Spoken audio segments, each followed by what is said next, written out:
Call me Finn. This happened to me a few years back, just after I'd moved to Idaho for a park ranger job. I figured a career change was exactly what I needed after burning out in the corporate world. The fresh air, the open skies, the chance to immerse myself in nature, it was all part of my grand plan to get my life back on track. The chief ranger, a weather-beaten man named Hank, greeted me with a firm handshake and a skeptical once-over. "City boy, huh?" he grunted, eyeing my pristine hiking boots and department store flannel. I nodded, trying not to let my nervousness show. "Well, the mountains'll either make you or break you. We'll see which." I still remember the day I arrived in Boise. My beat-up Subaru packed to the brim with camping gear and what remained of my city life. The air felt different here, crisper somehow, carrying the scent of pine and possibility. As I drove towards the ranger station for my orientation, the looming silhouette of the Sawtooth Range filled my windshield, a jagged promise of adventure on the horizon. My first posting was way up in the Sawtooth Wilderness. Rugged, mountainous terrain, the kind that makes you feel tiny and inconsequential in the best possible way. They set me up in a remote cabin, a sturdy log structure that had stood against the elements for decades. My duties mostly involved trail maintenance, assisting the occasional lost hiker, and just keeping an eye on things in my assigned area. Over the next few days, I underwent intensive training: wilderness first aid, wildlife identification, search and rescue protocols. It was like drinking from a fire hose of information, but I soaked it all in, eagerly, desperate to prove I belonged here. As Hank drove me up to my new home, he offered some parting advice. "Remember, Finn, out here you're not just watching the land's watching you too. Respect it, and you'll do fine." With that cryptic message, he left me alone in the vastness of the Idaho wilderness. I felt alive in a way I never had before. The corporate rat race, with its endless meetings and office politics, seemed like a distant nightmare. Here my biggest concerns were making sure my solar panels were clean, and my bear spray was within reach. I was living the dream I'd sold myself on: communion with nature, purpose in my work, and a sense of belonging to something greater than myself. Those first weeks were blissful. Every morning I woke to birdsong instead of traffic. I had a whole mountain range as my backyard, and didn't see another human for days at a time. I threw myself into my work, clearing fallen trees from trails, updating weather stations, and cataloging plant species. In the evenings, I'd sit on my cabin's small porch, watching the alpenglow paint the distant peaks in shades of pink and gold. But around the third weekend, things started to feel off. It began with the howl. The first time I heard it, I was sitting by my campfire, enjoying a cup of coffee in the last warmth of the day. The sound sent a shiver down my spine, and I found myself scanning the tree line, suddenly aware of how small and exposed I was in the gathering twilight. I told myself it was probably just a particularly vocal wolf, maybe separated from its pack, but deep down something about that howl felt wrong. I'd heard wolves before. Their call is mournful, kind of beautiful in its wildness. This was different, more drawn out, lower in pitch, almost guttural. And unlike a pack howl, it was just a single lonely cry echoing across the valley. I told myself it must be an unusually bold lone wolf, or a trick of the light, my mind playing games in the long hours of solitude. I knew how isolation could affect the psyche. We'd covered that in training, but rational explanations did little to quell the growing unease that settled over me like a heavy blanket. Then came the sightings, just glimpses out of the corner of my eye at first. A large, dark shape moving between the trees, a flash of yellow in the twilight, always leaving me with the sense of being watched, observed by something that didn't want to be seen clearly. I heard it again the next night, then the next. Always just after sunset, always that same haunting, solitary cry. It seemed to be coming from different directions each time, as if whatever was making the sound was circling my cabin, testing the boundaries of my little sanctuary. I started taking my rifle with me on my daily patrols, something I'd rarely done before. I found myself jumping at small sounds, peering into the shadows beneath the pines, always half expecting to see what? I couldn't even articulate what I was afraid of, and that made the fear all the more potent. One morning, about a week after the howling began, I was hiking a high-altitude trail, checking for any damage from a recent thunderstorm. The air was crisp, the sky that impossible shade of blue you only get at elevation. I should have been reveling in the beauty around me, But instead I felt on edge, hyper-aware of every snapping twig and rustling leaf. That's when I spotted the tracks. My pulse quickened as I stared at the impressions in the soft earth. Part of me, the rational trained part, knew I should document this. Take photos, maybe make a plaster cast, but a more primal instinct was screaming at me to turn around, to get as far away from these tracks as possible. I wish I'd listened to that instinct. I wish I'd packed it in right then and radioed for an extraction. But driven by a mix of curiosity and a stubborn refusal to let fear dictate my actions, I kept following the tracks. They led me off the main trail, winding through dense underbrush and over lichen-covered boulders. With each step, the forest seemed to grow quieter, as if the very trees were holding their breath in anticipation. At first, I thought they must belong to a bear. But as I crouched down to examine them more closely, my blood ran cold. They were too big to be a cougar, and the claw marks were all wrong for a bear, retractable, like a big cat's. But the stride was all wrong.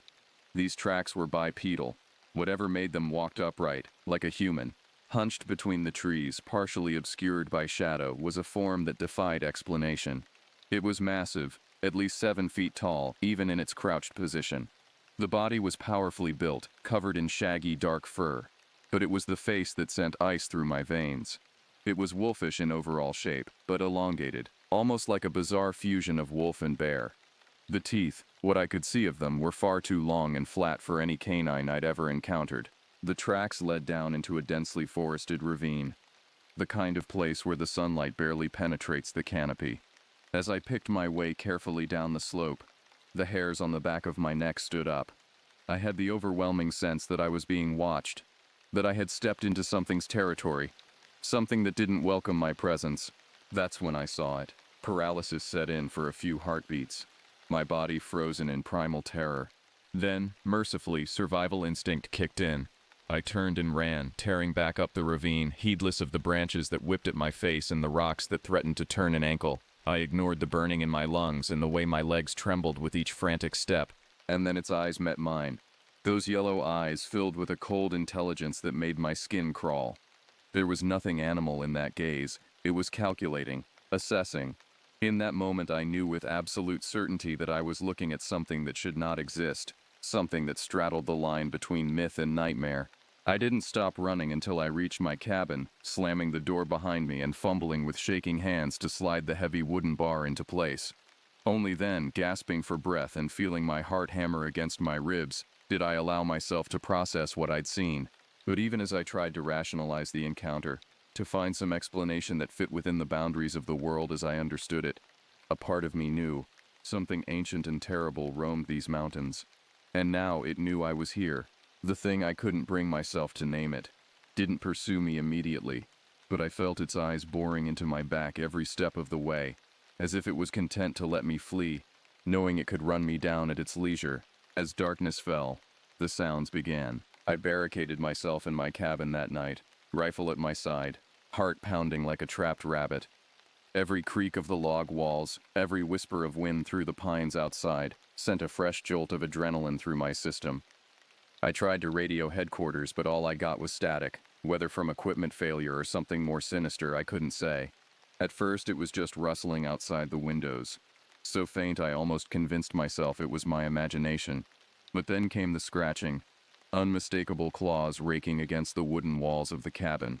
Heavy footsteps circled the perimeter, pausing occasionally, as if testing for weaknesses.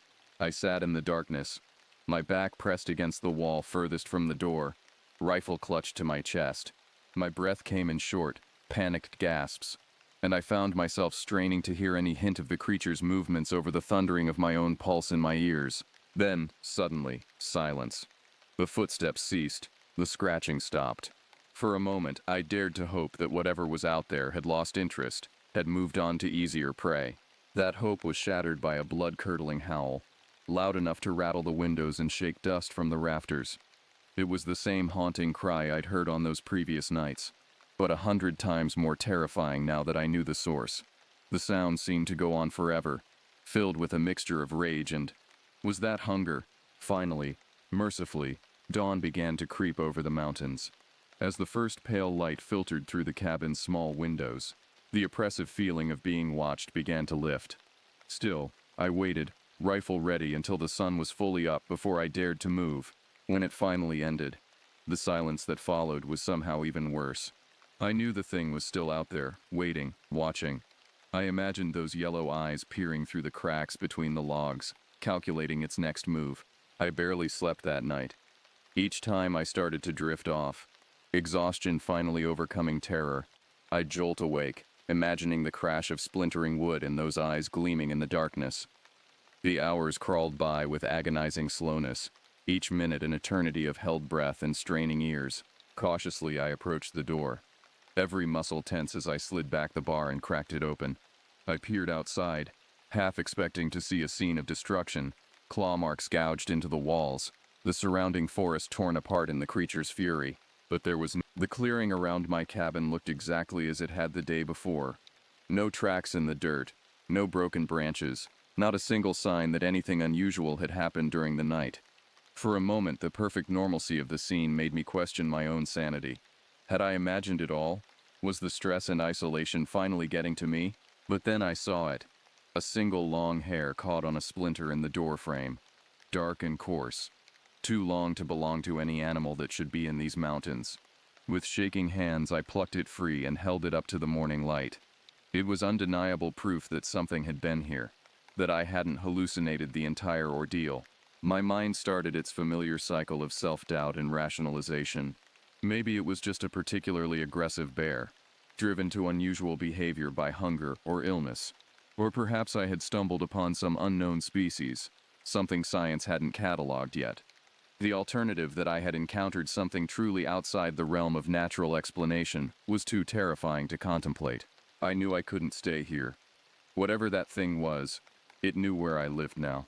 It had my scent, had marked me as prey, and I had no illusions about my chances if it decided to press its attack. With hands that still trembled slightly, I reached for the ranger radio. I had to get out of here, had to report what I'd seen, but as I keyed the mic, I hesitated. How could I possibly explain this without sounding completely unhinged? In the end, I decided to play it safe. I contacted headquarters, told them about the howls, the tracks, and played it all down, making it sound like I was worried about a possible aggressive wolf, not some thing I couldn't even bring myself to name. I mentioned the sleepless night, implied that the isolation might be getting to me a bit. The other rangers, bless them, decided to send an extraction chopper. Whether they genuinely bought my story about an unusually bold wolf, or just recognized the panic underlying my carefully measured words, I'll never know. But they agreed to pull me out for a few days of R&R, while they sent a more experienced team to investigate. As I waited on a nearby ridge for the chopper, my eyes darted constantly to the tree line, expecting the creature to come crashing through at any moment.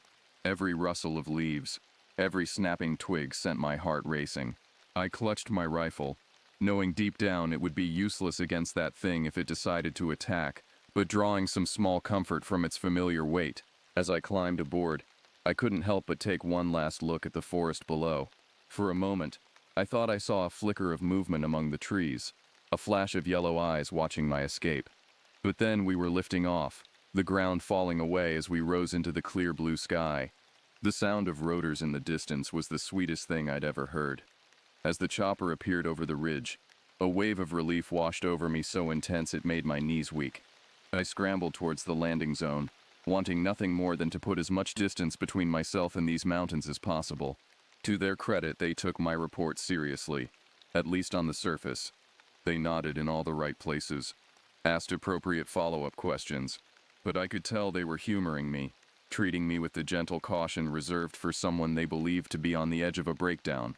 Back at Ranger headquarters, I filed a full report, trying to strike a balance between accuracy and not sounding like I'd completely lost my mind. I included everything: the howls, the tracks, the sightings, even a rough sketch of the creature I'd seen in the ravine.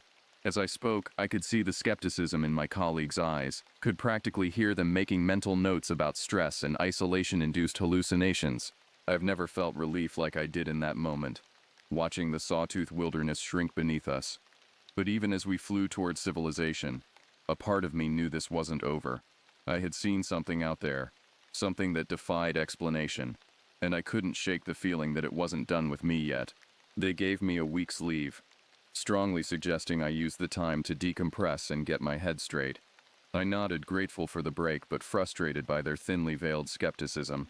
As I left the station, I overheard two of the younger rangers whispering, catching phrases like rookie mistake and just spooked himself. "Look, Finn," Hank said after I'd finished my account, his voice gruff but not unkind. "We've all heard stories. Hell, the locals have been talking about something they call a dog man for generations, but no one's ever found any real evidence." I wanted to argue, to insist that what I'd seen was real, but the words died in my throat. How could I expect them to believe me when I was still struggling to believe it myself? In the harsh light of day, surrounded by the comforting normality of the ranger station, my encounter seemed more and more like a bad dream. I spent that week in a fog, alternating between convinced certainty of what I'd experienced and crippling self-doubt. I'd wake up in cold sweats, the memory of those yellow eyes boring into me. But then I'd rationalize, tell myself it was just an unusually large wolf, my mind filling in the gaps with details born of fear and isolation. I tried to distract myself, to reacclimate to civilization. I went to movies, ate at crowded restaurants, anything to surround myself with the comforting buzz of humanity. But even in the heart of Boise, I couldn't shake the feeling of being watched. More than once, I caught myself scanning rooftops and alleyways, half expecting to see a hulking, fur-covered shape lurking in the shadows. As my leave drew to a close, I faced a decision. I could request a transfer, maybe to a more populated area with less wilderness. Part of me longed for the safety of park trails and picnic areas, but a larger part rebelled against the idea of running away. I had come to Idaho for a fresh start, to challenge myself. Was I really going to let one unexplained experience, terrifying as it was, derail everything? My new cabin was a far cry from the isolated outpost where I'd had my encounter. This one was within easy hiking distance of a well-trafficked campground. The constant murmur of vacationing families a reminder that I wasn't alone out here. For the first few weeks, that background noise was comforting. But as time passed, I found myself longing for the deep silence of the true wilderness. "Just take it easy," Hank advised as he handed me my new post assignment. "Radio in every evening, and don't hesitate to call for backup if anything seems off." The subtext was clear. Don't go chasing shadows or imaginary monsters. In the end, stubbornness won out.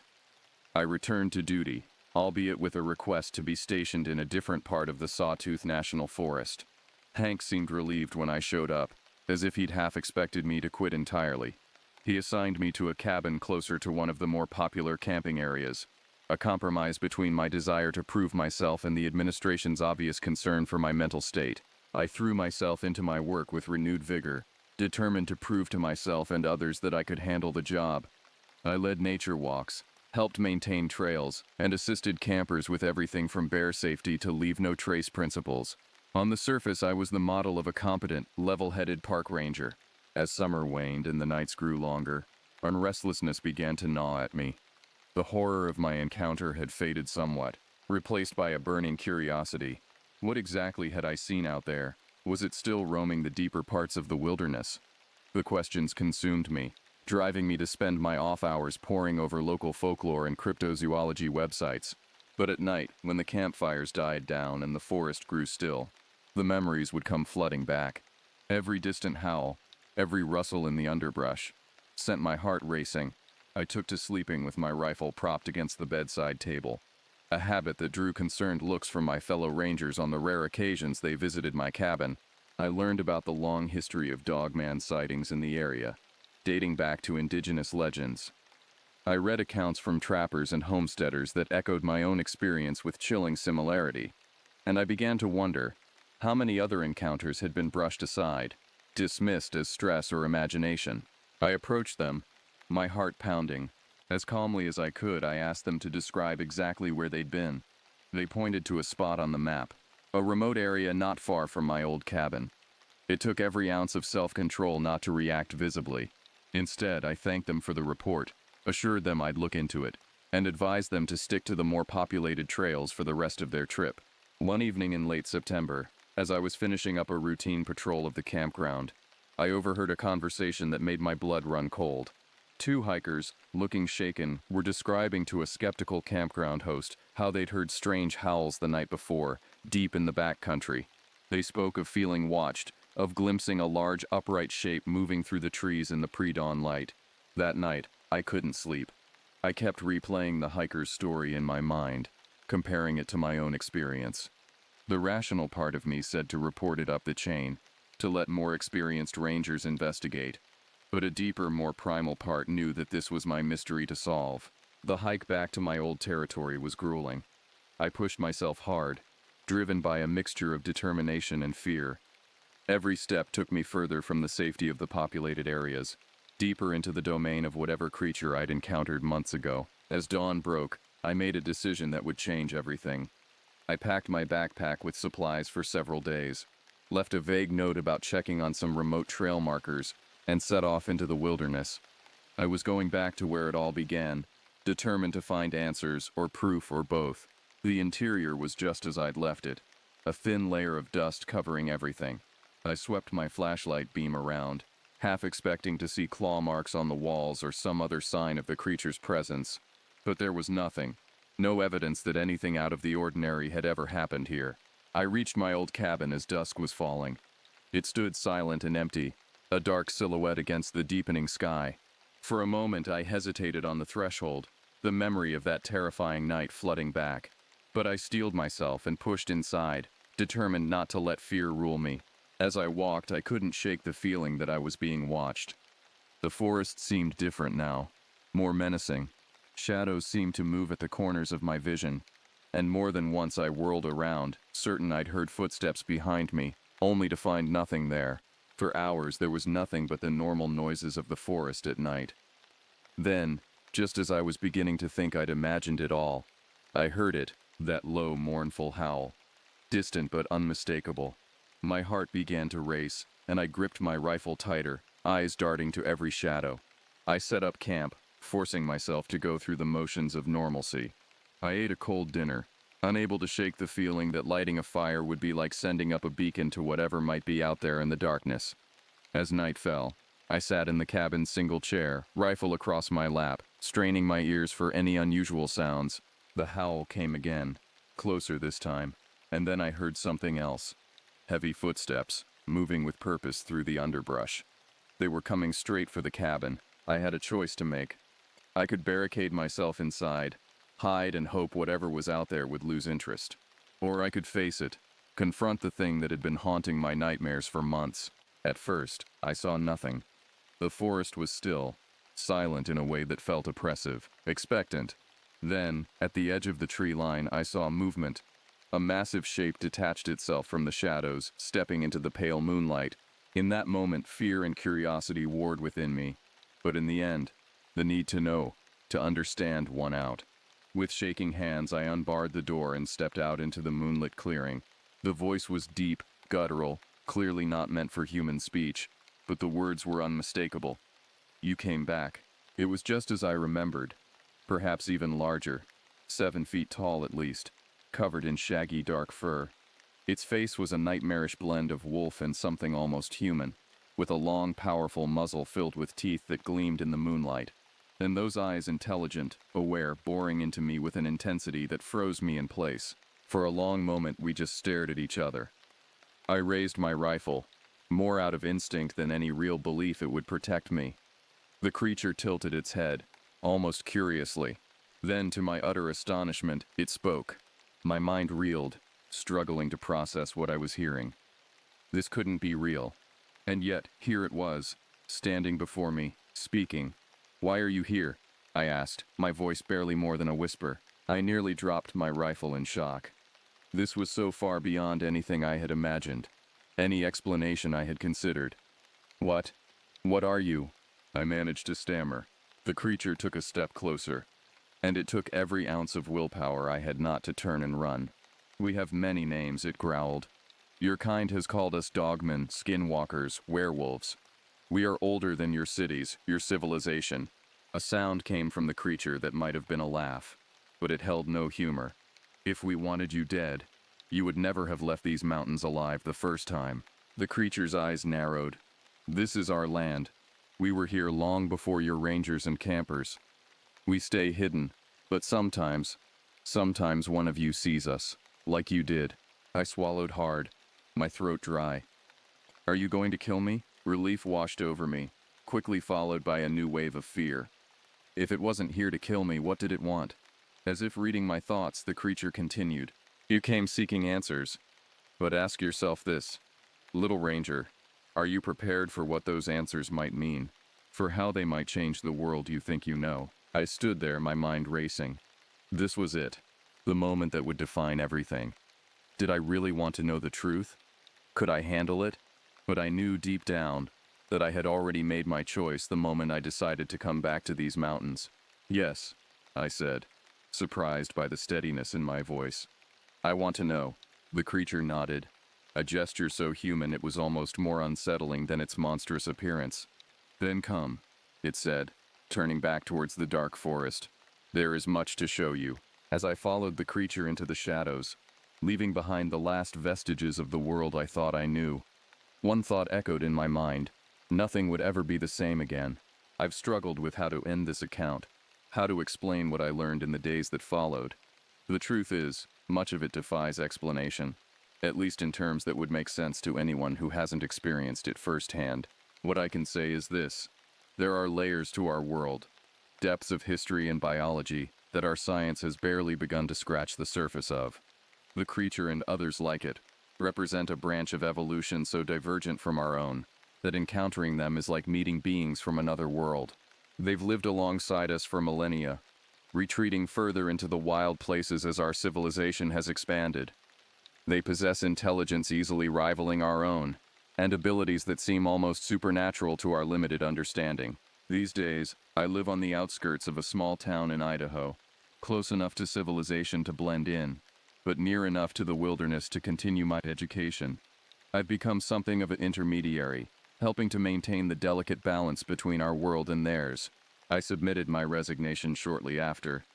Hank and the others assumed I'd had some kind of breakdown, that the stress of the job had finally gotten to me. I let them think that. It was easier than trying to explain the truth. I spent 3 days with them, learning more than I ever thought possible about the hidden corners of our world. When I finally returned to Ranger headquarters, I was a changed man. How could I go back to worrying about trail maintenance and campfire safety when I now knew what really lurked in the deep woods? Sometimes on quiet nights I hear a familiar howl in the distance. It no longer fills me with fear. Instead, it's a reminder of the vast, beautiful, terrifying complexity of the world we inhabit. To those who might read this and dismiss it as fiction or the ravings of a madman, I say this: next time you're in the wild places, in those deep woods where the shadows seem to move of their own accord, pay attention. Listen closely to the sounds of the forest, and if you feel eyes upon you watching from just beyond the firelight, well, now you know. You're not alone out there. You never were.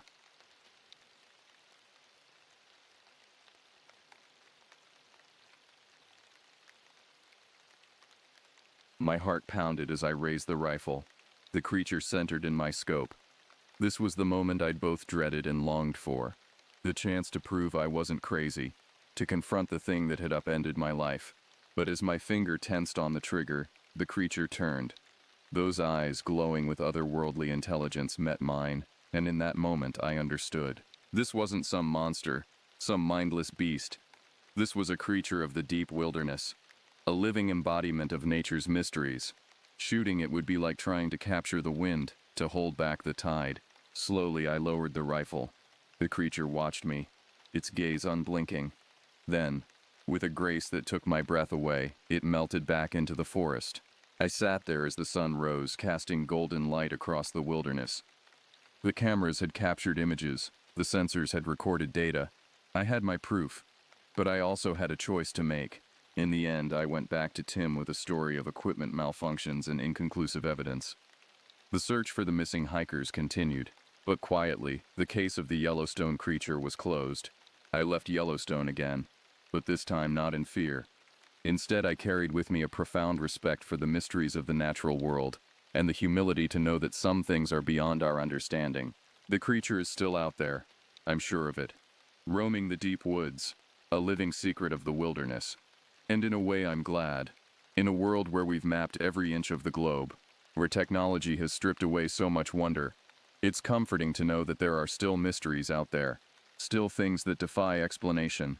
Sometimes on quiet nights I find myself looking out towards the distant mountains, and I smile, knowing that in those vast wild spaces something extraordinary roams free. A reminder that the world is bigger, stranger, and more wonderful than we can ever truly know. My heart pounded as I raised the rifle. The creature centered in my scope. This was the moment I'd both dreaded and longed for. The chance to prove I wasn't crazy. To confront the thing that had upended my life.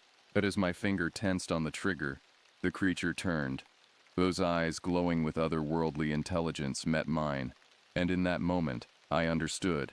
This wasn't some monster, some mindless beast. This was a creature of the deep wilderness, a living embodiment of nature's mysteries. Shooting it would be like trying to capture the wind, to hold back the tide.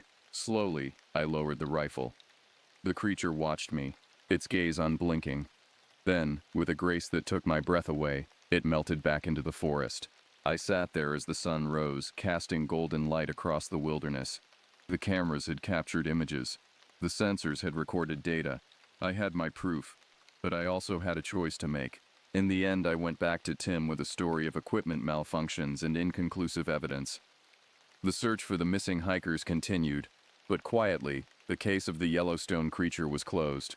I left Yellowstone again, but this time not in fear. Instead, I carried with me a profound respect for the mysteries of the natural world, and the humility to know that some things are beyond our understanding. The creature is still out there, I'm sure of it, roaming the deep woods, a living secret of the wilderness. And in a way, I'm glad. In a world where we've mapped every inch of the globe, where technology has stripped away so much wonder, it's comforting to know that there are still mysteries out there, still things that defy explanation. Sometimes on quiet nights I find myself looking out towards the distant mountains, and I smile, knowing that in those vast wild spaces, something extraordinary roams free, a reminder that the world is bigger, stranger, and more wonderful than we can ever truly know. My name is Kellen, and this is a story I've been hesitant to share. It's been a few years since it happened, but the memories still haunt me, vivid and terrifying. I was working as a park ranger in Yellowstone National Park, fresh out of college with a degree in conservation studies. At 23, I was eager to put my knowledge to work in one of America's most beautiful landscapes. Yellowstone is a place of breathtaking beauty, but it's also vast and wild. Most visitors don't realize just how remote and untamed some areas of the park truly are. My job was everything I'd hoped for. I had a cozy cabin to myself, spent my days hiking through pristine wilderness, observing wildlife, and helping tourists appreciate the natural wonders around them.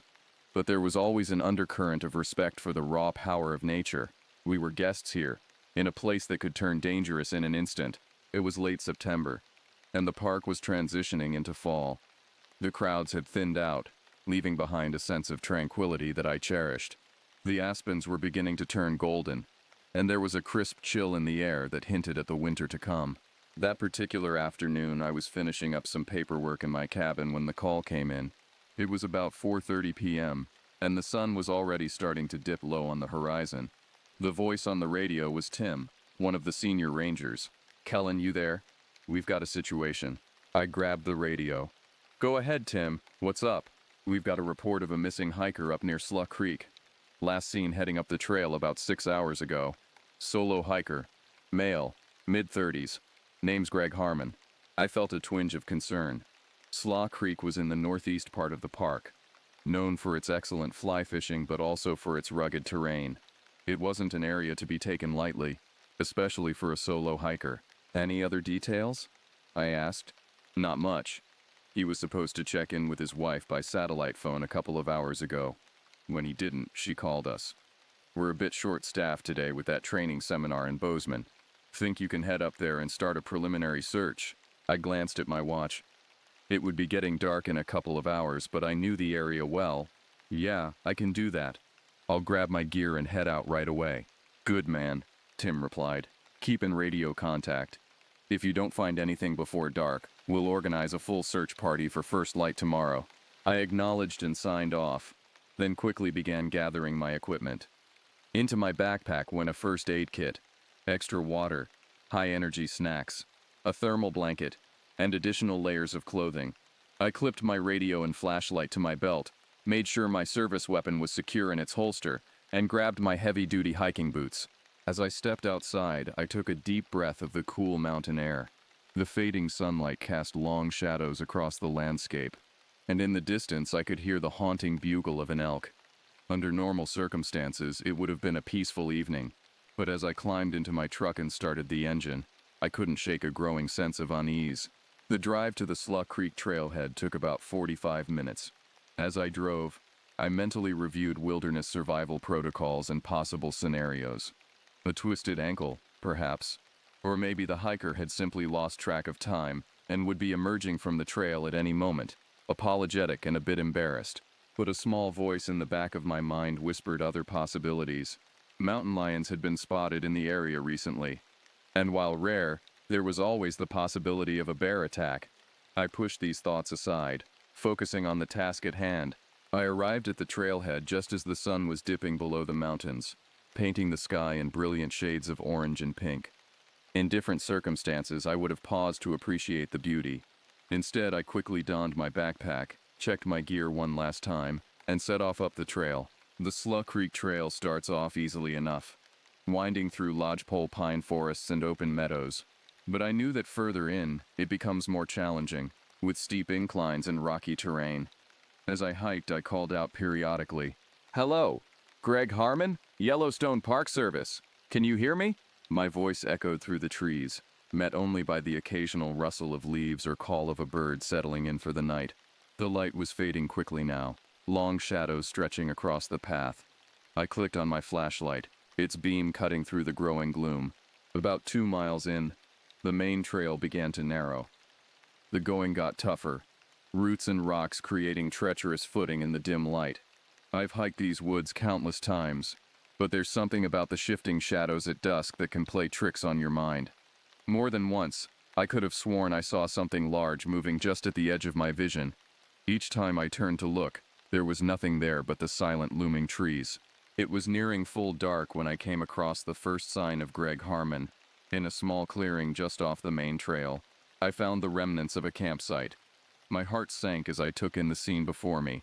The tent was in tatters, shredded fabric fluttering in the gentle evening breeze. Camping gear lay scattered about, a sleeping bag here, a cooking pot there.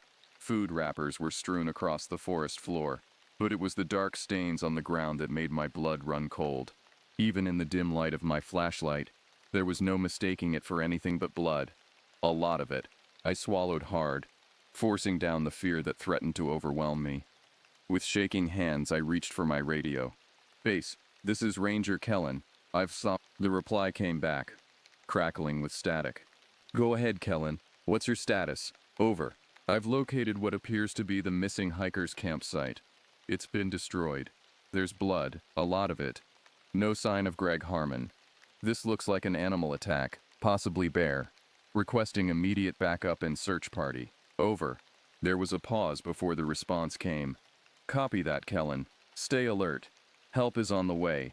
Maintain your position and don't take any unnecessary risks. Over." "Understood. I'll secure the perimeter and wait for backup. Over and out." I clipped the radio back to my belt, my hand lingering near my sidearm.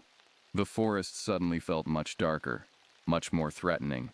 Every shadow seemed to hide potential danger.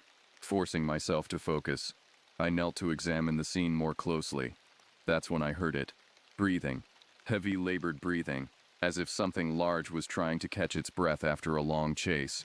At first I hoped, it might be Greg Harmon. Maybe he was injured, hiding nearby. "Hello?" I called out, my voice sounding thin and weak in the oppressive silence of the forest. "Mr. Harmon? Are you there?" No response came, but the breathing continued. It sounded wrong, not human. A prickle of fear ran down my spine as I slowly turned, scanning the dense trees surrounding the clearing. For a moment I saw nothing. Then a flicker of movement caught my eye. Without hesitation, I swung my flashlight towards it, the powerful beam cutting through the darkness. What I saw in that moment will haunt me for the rest of my days. Standing just beyond the reach of my flashlight was something that defied easy categorization or explanation. It was tall, impossibly tall, at least 7 feet and possibly more. But it wasn't just the height that was unsettling. It was the way it stood, the way it moved. Its shoulders were massive, far broader than any human's, with long arms that seemed slightly out of proportion to its body. It was hunched over slightly, as if ready to spring into action at any moment. But it was the head that truly chilled me to my core. The creature's face was elongated, almost like a snout, with teeth that reflected the light of my flashlight. They were long, sharp, and numerous. A predator's teeth, designed for tearing flesh. And the eyes. God, the eyes. They glowed a sickly yellow in the beam of my light, filled with an intelligence that was decidedly inhuman. There was something ancient in that gaze, something that spoke of long years spent hunting in the darkest corners of the wilderness. For a moment that seemed to stretch into eternity. We stared at each other. I felt like a rabbit caught in the gaze of a wolf, frozen by a primal fear that overrode all rational thought.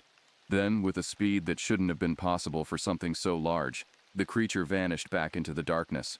I stumbled backward, nearly dropping my flashlight. My heart was pounding so hard I could hear the blood rushing in my ears. With trembling hands, I fumbled for my radio. My eyes darting frantically around the clearing, expecting the creature to lunge at me at any moment. "Base," I gasped into the radio, my voice high and panicked. "Base, come in. There's something out here. Not a bear. I don't know what it is, but it's big, it's fast, and it's dangerous. I need immediate My frantic report was cut short by a sound that made my blood run cold. It was a roar, but not like anything I'd ever heard before. Not a bear, not a mountain lion, not any animal I could identify. It was a primal, bone-chilling sound that seemed to vibrate through the very trees around me. It spoke of hunger, of rage, of a predatory instinct honed over countless generations. The radio crackled to life, but I could barely make out the words over the pounding of my own heart. Repeat, Ranger, over. But I was beyond coherent communication at that point. All I knew was that I needed to get out of there, and fast.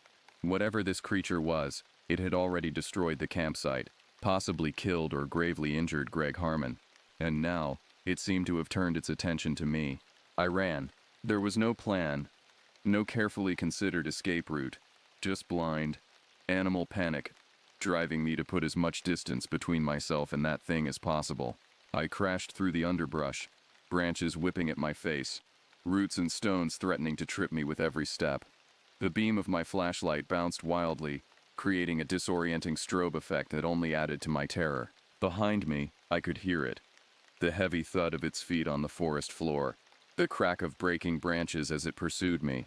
It was fast, far faster than something of its size should have been. With every labored breath, I expected to feel its claws raking across my back, its teeth sinking into my neck. Then, as suddenly as it had begun, the chase stopped. The woods fell silent once more, save for my own ragged breathing and the pounding of my heart. But I didn't stop. I couldn't stop. I kept running, driven by a fear so deep it bypassed all rational thought. It wasn't until I stumbled onto a familiar trail that I finally slowed. Relief flooded through me as I recognized where I was. This path led back to the main road, to safety, to other people. Bent over, hands on my knees, I gulped in great lungfuls of air, trying to calm my racing heart. As the immediate panic began to subside, questions started to crowd my mind. What was that thing? Why had it stopped chasing me? Was Greg Harmon still alive somewhere in these woods? And perhaps most chillingly, was I really safe, or was this just another part of its hunt? I knew I needed to report what I'd seen, to organize a search party, to do something. But in that moment, all I wanted was to get back to my truck and get as far away from this place as possible. The trek back to the parking area seemed to take an eternity. Every snapping twig, every rustle of leaves sent a fresh jolt of adrenaline through my system. By the time I finally stumbled out of the tree line and saw my truck sitting there in the twilight, I was nearly in tears from relief. I all but ran to the vehicle, fumbling with my keys. My hands were shaking so badly it took several attempts to get the key into the lock.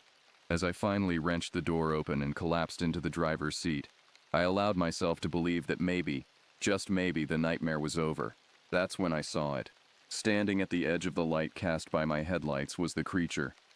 In the dim illumination, I could see it more clearly than before, and the sight made my breath catch in my throat. It was even taller than I'd first thought.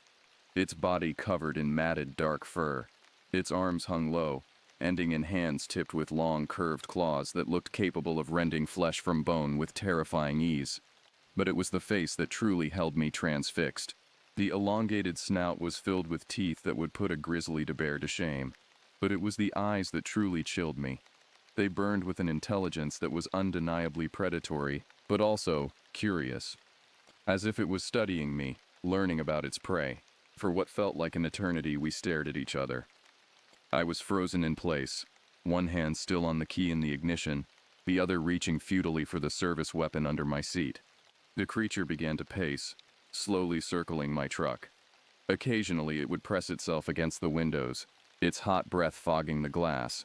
I could hear its claws scraping against the metal of the truck, a sound that set my teeth on edge. All the while its eyes never left mine.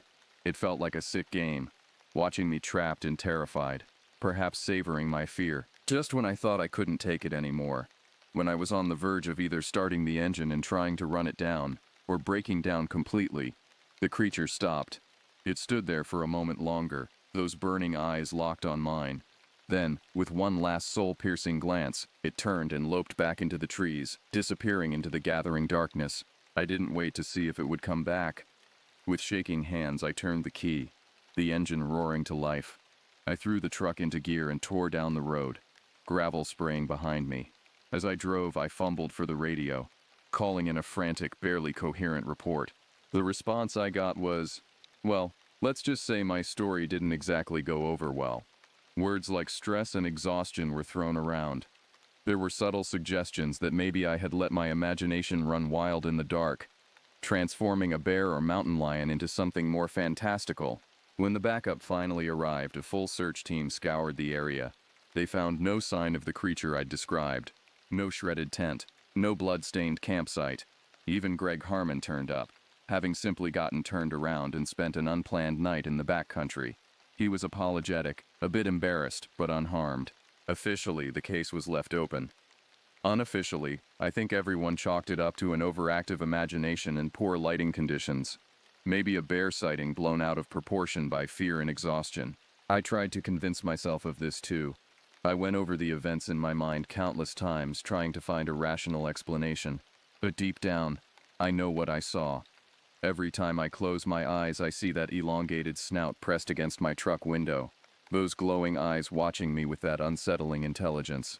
In the days and weeks that followed, I found myself jumping at shadows. I started carrying my sidearm even when off duty, much to the bemusement of my colleagues. At night, lying in bed, I'd sometimes think I heard that raspy breathing outside my window. It wasn't long before I left the Park Service. I told myself and others that it was time for a change, that I wanted to put my degree to use in other ways. But the truth is, I couldn't bear to be in those woods anymore, not knowing what might be out there, watching and waiting. Sometimes in my darker moments I consider going back, trying to find proof, to vindicate myself and my story. But a wiser part of me, the part that still wants to be able to sleep at night, tells me to leave it alone, because some mysteries, some secrets of the wild places of the world, maybe they're better left undisturbed. But life has a way of circling back, of dragging us into the very things we try to avoid. It's been 5 years since that night in Yellowstone. 5 years of trying to forget, of building a new life far from the wilderness that once called to me. I left the Park Service, moved to a bustling city, and took a job with an environmental consulting firm. The steady rhythm of urban life, the constant noise and movement, it helped keep the memories at bay, most of the time. But there were still nights when I'd wake up in a cold sweat, the echo of that bone-chilling roar ringing in my ears. Moments when a shadow in a dark alley would make my heart race, my hand instinctively reaching for a weapon I no longer carried. The creature haunted the edges of my mind, a persistent reminder of a world beyond our understanding. I might have gone on like that indefinitely, living a life half in shadow, always looking over my shoulder. But then the email came. It was from Tim, my old supervisor at Yellowstone. We'd kept in loose contact over the years, exchanging the occasional message or holiday greeting. But this was different. Urgent. Kellen, it read. I know you left this all behind, and I wouldn't ask if it wasn't important. But there's been another incident, like yours. We need your help. Attached was a news article, 3 hikers missing in Yellowstone. Last seen near Slough Creek. My hands shook as I read the details. Shredded campsite, large amounts of blood, no bodies found. I closed my eyes, memories flooding back. The creature's eyes, burning with that eerie intelligence. The sound of its claws on metal. The primal fear that had driven me from the woods I once loved. I should have deleted the email. Should have blocked Tim's number. Booked a flight to somewhere far away. Instead, I found myself packing a bag, checking the departure times for flights to Wyoming. 2 days later, I was driving down a familiar road, the grand expanse of Yellowstone stretching out before me. The beauty of the place hit me anew, the sweeping vistas, the pristine wilderness. But now there was an undercurrent of menace to it all. What secrets did these woods hold? Tim met me at the ranger station, his face grave. "Thanks for coming, Kellen. I know this can't be easy for you." I nodded, not trusting myself to speak. The familiar surroundings were bringing back memories I'd tried hard to suppress. "We've kept this quiet," Tim continued, leading me to a small conference room. "Official story is still just missing hikers. But after what you reported 5 years ago, well, let's just say some of us have been keeping an open mind." He spread out a map on the table, pointing to a section marked in red. "The hikers were last seen here. It's not far from where you had your—" I leaned in, studying the terrain. It was rugged country, full of deep ravines and dense forest. Perfect territory for something to hide. Something that didn't want to be found. "What's the plan?" I asked, surprised at the steadiness in my voice. Tim sighed. "Officially, we're organizing a search party. But unofficially, we want you to go in first. Alone." I stared at him, a chill running down my spine. "You can't be serious. You're the only one who's seen this thing and lived to tell about it," Tim said. "If it's out there, you have the best chance of finding it, or at least finding evidence of it." Part of me wanted to refuse, to walk out and never look back.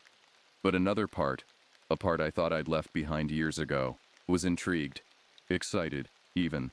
The mystery that had haunted me for 5 years was calling, and this time, I was going in prepared. We spent the next day going over equipment. High-powered rifles, tranquilizer guns, night vision goggles, cameras with motion sensors that we could set up throughout the search area. Tim had even managed to get his hands on some experimental tech, a thermal imaging drone that could survey wide areas quickly and quietly. As the sun set on my second day back in Yellowstone, I found myself once again at the Slough Creek trailhead.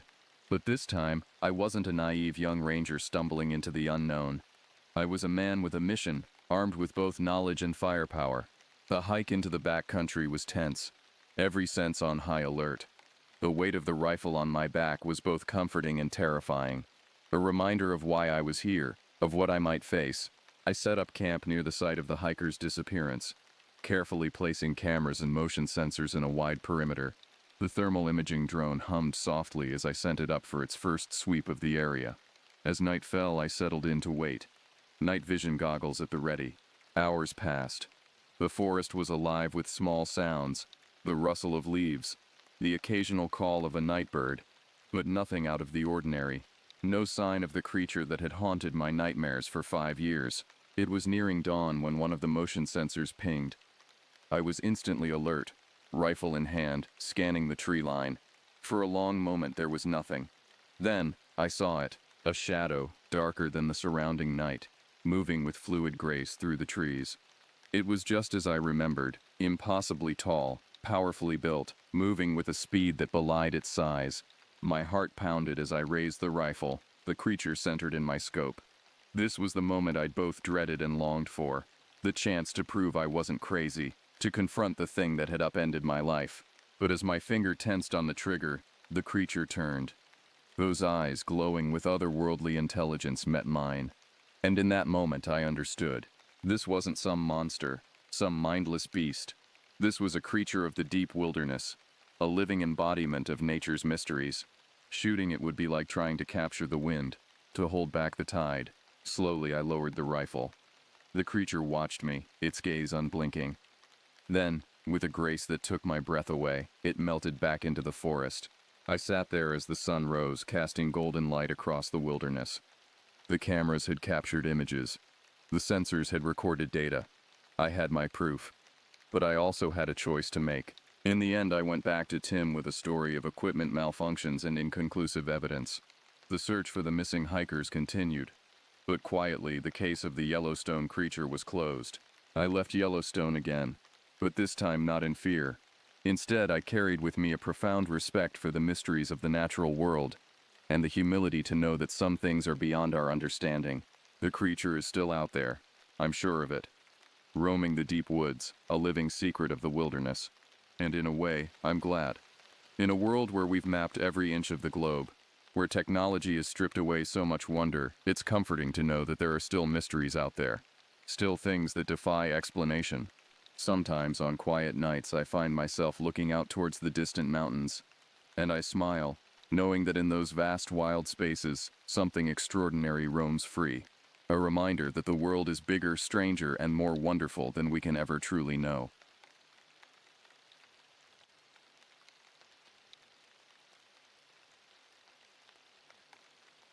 I've never told anyone the complete story of what happened that spring break when I was 14. 3 years have passed since that day, but the memories remain vivid, too vivid, keeping me awake on stormy nights when the branches scrape against my bedroom window. The rational part of my mind understands that what we experienced that afternoon behind the restaurant was likely nothing more than an abandoned playground coupled with our overactive imaginations. Yet the irrational part, the primitive brainstem that controls our fight-or-flight response, refuses to accept such a simple explanation. It was April 2022 when my parents decided I should spend time with family during spring break instead of wasting away in front of screens at home. They arranged for me to stay at my uncle's cabin in the North Woods with my 11-year-old cousin, Ivy. I wasn't thrilled about the arrangement initially. Being 14 meant I'd rather spend time with friends than babysit a younger cousin, but my protests fell on deaf ears. The cabin itself was nothing remarkable. A 2-bedroom wooden structure nestled among towering pine trees about 30 miles from the nearest town. My Uncle William had inherited it from his father and visited occasionally for hunting and fishing trips. The walls were adorned with mounted fish and photographs of successful hunting expeditions. A musty odor of mothballs and old wood permeated every room. Uncle William's wife, my Aunt Patricia, would be supervising us during our stay. She was a practical woman who preferred outdoor activities to indoor comforts, which explained why the cabin's amenities were limited to the basics: running water, electricity, and a wood-burning stove for heating. No internet connection, spotty cell service at best. On our 3rd day at the cabin, after a morning spent hiking through the surrounding woods, Aunt Patricia suggested we drive into town for lunch at Riverbank Diner, a local establishment she claimed served the best country fried steak in the county. The prospect of a proper meal excited both Ivy and me after days of Aunt Patricia's questionable cooking skills. The drive took almost 40 minutes along winding roads bordered by dense forest. I spent the journey watching the endless sea of trees while Ivy chattered away about a frog she'd found that morning by the small creek running behind the cabin. "Do you think we'll see any bears?" Ivy asked, her voice tinged with both fear and hope. "Not likely," I replied. "They usually avoid people." "What about wolves? Uncle William said there are wolves around here." I shrugged. "Maybe. But they're more afraid of us than we are of them." Riverbank Diner stood at the edge of the small town, a weathered structure with faded red paint and a sign that had seen better days. The parking lot contained only a handful of vehicles, mostly pickup trucks and SUVs with mud-splattered tires. A bell jingled as we entered, announcing our arrival to the sparse crowd of locals enjoying their midday meals. The interior smelled of grease, coffee, and pine-scented cleaning solution. Wood paneling covered the walls, interrupted occasionally by framed black and white photographs of the town from decades past. A counter with red vinyl stools ran along one wall, while booths with cracked leather seats occupied the opposite side. A waitress in her 50s with bottle blonde hair piled high on her head approached us with a tired smile. Her name tag read, Betty. "Welcome to Riverbank," she said, leading us to a booth near the back. "Don't get many visitors this time of year." Aunt Patricia exchanged pleasantries with Betty, revealing they had attended the same high school years earlier. They fell into conversation about people I didn't know, leaving Ivy and me to examine our laminated menus. "I want a milkshake," Ivy whispered, her eyes wide with anticipation.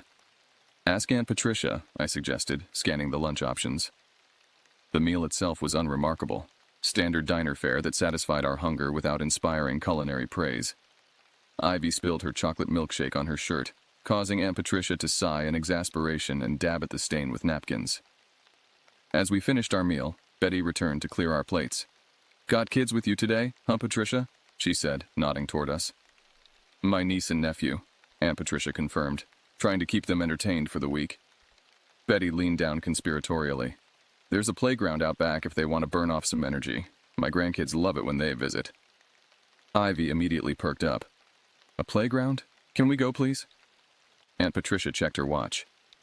"I suppose so. I need to run to the hardware store for some supplies anyway. You two can play outside while I do that." "There's an entrance through the back door," Betty offered, pointing to a door near the restrooms. "Just follow the path." As we got up to leave, I noticed Betty's smile falter slightly, but I dismissed it as my imagination. Now, looking back, I wonder if she knew, if she had sent other children down that path before us. We exited through the back door of the diner into an enclosed area containing dumpsters and stacks of empty wooden pallets. The smell of rotting food and cigarette smoke hung in the air. A narrow dirt path led from a gap in the wooden fence into the woods behind the restaurant. "Do you think it's far?" Ivy asked, already starting down the path. Betty made it sound close, I replied, following her. "It's probably just through these trees." The path wound its way through underbrush and between pine trees. Though it was early afternoon, the dense canopy above cast everything in shadow. The sounds of the diner, clinking dishes, conversations, occasional bursts of laughter, faded with each step until all we could hear was the crunch of pine needles beneath our feet and the distant calls of birds. "This is taking forever," Ivy complained after several minutes of walking. I had to agree. The path seemed to stretch on much longer than expected for a playground supposedly behind a restaurant. I was about to suggest turning back when the trees ahead thinned, revealing a small clearing. "Look!" Ivy pointed excitedly. "I see something!" The clearing opened before us, approximately 30 yards in diameter, surrounded on all sides by towering pine trees that seemed to lean inward, as if watching us. The ground was mostly dirt, with patches of yellowed grass struggling to grow in the perpetual shade. At first glance, the area appeared to be an abandoned lot rather than a playground. Debris littered the ground, broken bottles, cigarette butts, faded food wrappers. But as my eyes adjusted to the gloom, I saw what had caught Ivy's attention. The outline of playground equipment on the far side of the clearing. Something about the scene felt wrong. The playground equipment appeared disproportionate, misaligned somehow, as if designed by someone who had only heard descriptions of what a playground should look like without ever having seen one. "Come on!" Ivy called, already halfway across the clearing. I hesitated, scanning our surroundings. The air felt heavier here, stagnant. No breeze disturbed the branches above us. No birds called. Even the insects seemed to have fallen silent. "Wait up," I said, hurrying after her while trying to dismiss my growing unease. I told myself I was being ridiculous. It was just an old playground, nothing more. Why then did each step toward it fill me with increasing dread? Before we reached the playground equipment, we encountered an old couch sitting incongruously beneath a tall pine tree. The furniture piece was filthy, its fabric torn in multiple places with stuffing spilling out like yellow intestines. Dark stains spread across its cushions in patterns that resembled crude faces if you looked at them too long. Who would put a couch out here? I wondered aloud. Ivy shrugged, already looking beyond it to the playground equipment. Maybe teenagers use it to hang out? The thought of people voluntarily spending time in this gloomy clearing disturbed me. I stepped around the couch, noticing empty beer cans and cigarette butts concentrated around it, supporting Ivy's theory. Beyond the couch stood what I presumed to be the playground Betty had mentioned. A rusted swing set with 2 remaining swings, the third chain dangling empty, stood beside a metal slide with peeling green paint. The slide's ladder was missing several rungs, and what appeared to be initials and crude symbols had been scratched into its surface. Ivy approached the swings, testing one cautiously before sitting down. "Be careful," I warned. "That thing looks ancient." "It's fine," she replied, pushing off with her feet to start swinging. The structure creaked ominously with each forward movement, but held together. I remained standing, suddenly reluctant to touch anything in this place. While Ivy swung, I surveyed our surroundings more carefully. The clearing wasn't as natural as it had first appeared. The ground showed evidence of having been leveled at some point, though nature had begun to reclaim it. Weeds pushed through cracks in what might once have been a concrete pad. At the edges of the clearing, garbage had accumulated. rusted appliances, tires, broken furniture. Then I noticed something that made my stomach contract. On the opposite side of the clearing stood what resembled a jungle gym, but distorted in a way that defied logical explanation. The metal bars formed angles that seemed to change when viewed from different positions. A large black electrical cord wrapped around the topmost bar, hanging down several feet. Attached to it was a yellow extension cord with a light fixture dangling at its end. Most disturbing of all was what hung from another section of the structure, a baby doll suspended by a strip of black cloth around its neck. The doll's plastic face had been partially melted, its painted features dripping down in a parody of tears. Its limbs were positioned at impossible angles, and someone had drawn crude symbols across its torso with what looked like red marker, or something worse. That was when the feeling of dread that had been building since we entered the clearing intensified tenfold, transforming into raw, primal fear. We weren't alone. "Ivy," I called, my voice emerging as little more than a whisper.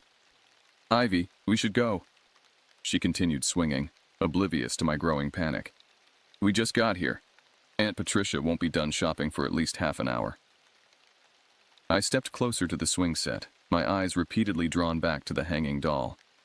From this new angle, I could see that someone had removed its eyes, leaving empty sockets that seemed to follow my movements. "This place isn't right," I insisted. "Look around you." Ivy slowed her swinging, finally noticing the disturbed expression on my face. She followed my gaze to the distorted jungle gym and the suspended doll. "That's creepy," she admitted, her previous enthusiasm dimming. "Who would do that to a doll?" "I don't know, but I don't want to stick around to find out." I gestured toward the path. "Let's go back to the diner." Ivy reluctantly slid off the swing but paused before following me. "What's that?" she asked, pointing to a structure I hadn't noticed before. Partially hidden behind a cluster of bushes at the edge of the clearing stood what appeared to be a wooden doghouse. Except this doghouse was much too large enough for a human to crawl inside comfortably. Its roof was covered with tar paper, and its entrance was a dark rectangle revealing nothing of its interior. Someone had painted a word above the entrance, but weather and time had made it illegible, with only the letters STAY remaining visible. "It's nothing," I said firmly, grabbing Ivy's hand. "Just a shed or something." Ivy pulled away from me, her curiosity overriding her better judgment. "It looks like a giant doghouse." Before I could stop her, she had crossed the clearing toward the structure. I followed reluctantly, my heart pounding against my ribs like a trapped animal seeking escape. As we approached, details emerged that heightened my anxiety. A chain was bolted to one side of the structure, ending in what looked disturbingly like a collar sized for a human neck. Scratches marked the wood around the entrance, some appearing to have been made from the inside. Ivy leaned forward, peering into the dark opening. I grabbed her shoulder to pull her back, but she had already seen something that made her gasp. "I think there's someone in there," she whispered, her voice trembling. I forced myself to look. The interior was shrouded in darkness, but I could make out what seemed to be a pile of blankets or rags in one corner. And something else. Something that reflected the dim light filtering through the entrance. A pair of eyes. I jerked backward, pulling Ivy with me so forcefully that she stumbled. "There's someone in the doghouse," she repeated, her voice rising in panic. Whether it was truly a person or merely an animal seeking shelter, I didn't care to discover. Every instinct screamed at me to run, to escape this clearing and never return. As if responding to our discovery, a sound broke the unnatural silence of the clearing. A high-pitched whirring noise coming from somewhere above us. I looked up, scanning the treetops and the sky beyond, but saw nothing that could explain the sound. "We need to go," I said, no longer bothering to hide my fear. "Now." We turned and ran toward the path, no longer concerned with appearing brave or mature. The sound above us intensified, its pitch fluctuating in a way that reminded me of a circular saw cutting through different densities of wood. It seemed to follow us, moving from one treetop to another as we fled. Just as we reached the entrance to the path, my right leg seized with an excruciating cramp. The muscle in my calf contracted violently, sending me stumbling to one knee with a cry of pain. "What's wrong?" Ivy asked, stopping a few feet ahead on the path. "Cramp," I gasped, massaging my calf desperately. "Keep going, I'll catch up." Ivy hesitated, torn between continuing to safety and staying with me. "Go," I insisted. The whirring sound was directly above us now, and looking up, I caught a glimpse of movement among the pine branches. Something dark shifting position, tracking our movements. Ivy finally obeyed, running down the path while repeatedly glancing back at me. I forced myself to stand despite the pain, putting weight on my good leg while dragging the cramped one behind me. Each step sent jolts of agony up my leg, but fear provided a powerful anesthetic. I limped after Ivy as quickly as my injured leg would allow, constantly aware of the sound following us through the trees. The path that had seemed so long on our way to the playground now felt endless. Branches clawed at my clothing and face as I stumbled forward, certain that at any moment I would feel hands grabbing me from behind. When the back of the diner finally appeared through the trees, I nearly collapsed with relief. Ivy stood at the edge of the restaurant's property, waiting for me with wide, frightened eyes. "Did you see it?" she asked as I limped the final few yards to join her. "See what?" When I looked back, she swallowed hard. There was a person following us on the path, walking real slow but following. I turned to look back at the path we had emerged from. The entrance stood empty, framed by undergrowth and pine trees swaying gently in a breeze I couldn't feel. Nothing moved among the shadows, yet I couldn't shake the feeling that we were being watched. "Let's get inside," I suggested, my voice steadier than I felt. We hurried through the back entrance of the diner, the normalcy of the kitchen sounds and fluorescent lighting providing an immediate but superficial comfort. A cook glanced at us with mild curiosity as we passed through, but said nothing. In the main dining area, the lunch crowd had thinned considerably. Betty was wiping down a table near the entrance, and she smiled as we approached. "Did you kids enjoy the playground?" she asked cheerfully. I exchanged a look with Ivy, unsure how to respond. How could Betty refer to that disturbing place as if it were a normal children's playground? "It was interesting," I managed to say. Betty's smile faltered slightly. "It's seen better days, I suppose. The town used to maintain it properly, but budget cuts, you know how it is." Her casual explanation stunned me into silence. Had we somehow misinterpreted everything we'd seen? Was the hanging doll just discarded trash? The doghouse some abandoned storage shed? The eyes merely a reflection or a small animal? Before I could formulate more questions, Aunt Patricia entered the diner, carrying bags from the hardware store. "There you are," she said. "Ready to head back to the cabin?" On the drive back to the cabin, Ivy and I sat in silence while Aunt Patricia talked about the supplies she'd purchased and her plans for fixing the cabin's leaking roof. Neither of us mentioned what we'd experienced behind the restaurant. I wasn't sure if it was because we feared not being believed, or because speaking about it would somehow make it more real. My leg continued to throb, the muscle still tight from the cramp. I massaged it absently while staring out the window at the passing forest, seeing hanging dolls and oversized doghouses in every shadow between the trees. When we arrived at the cabin, Aunt Patricia instructed us to wash up before dinner.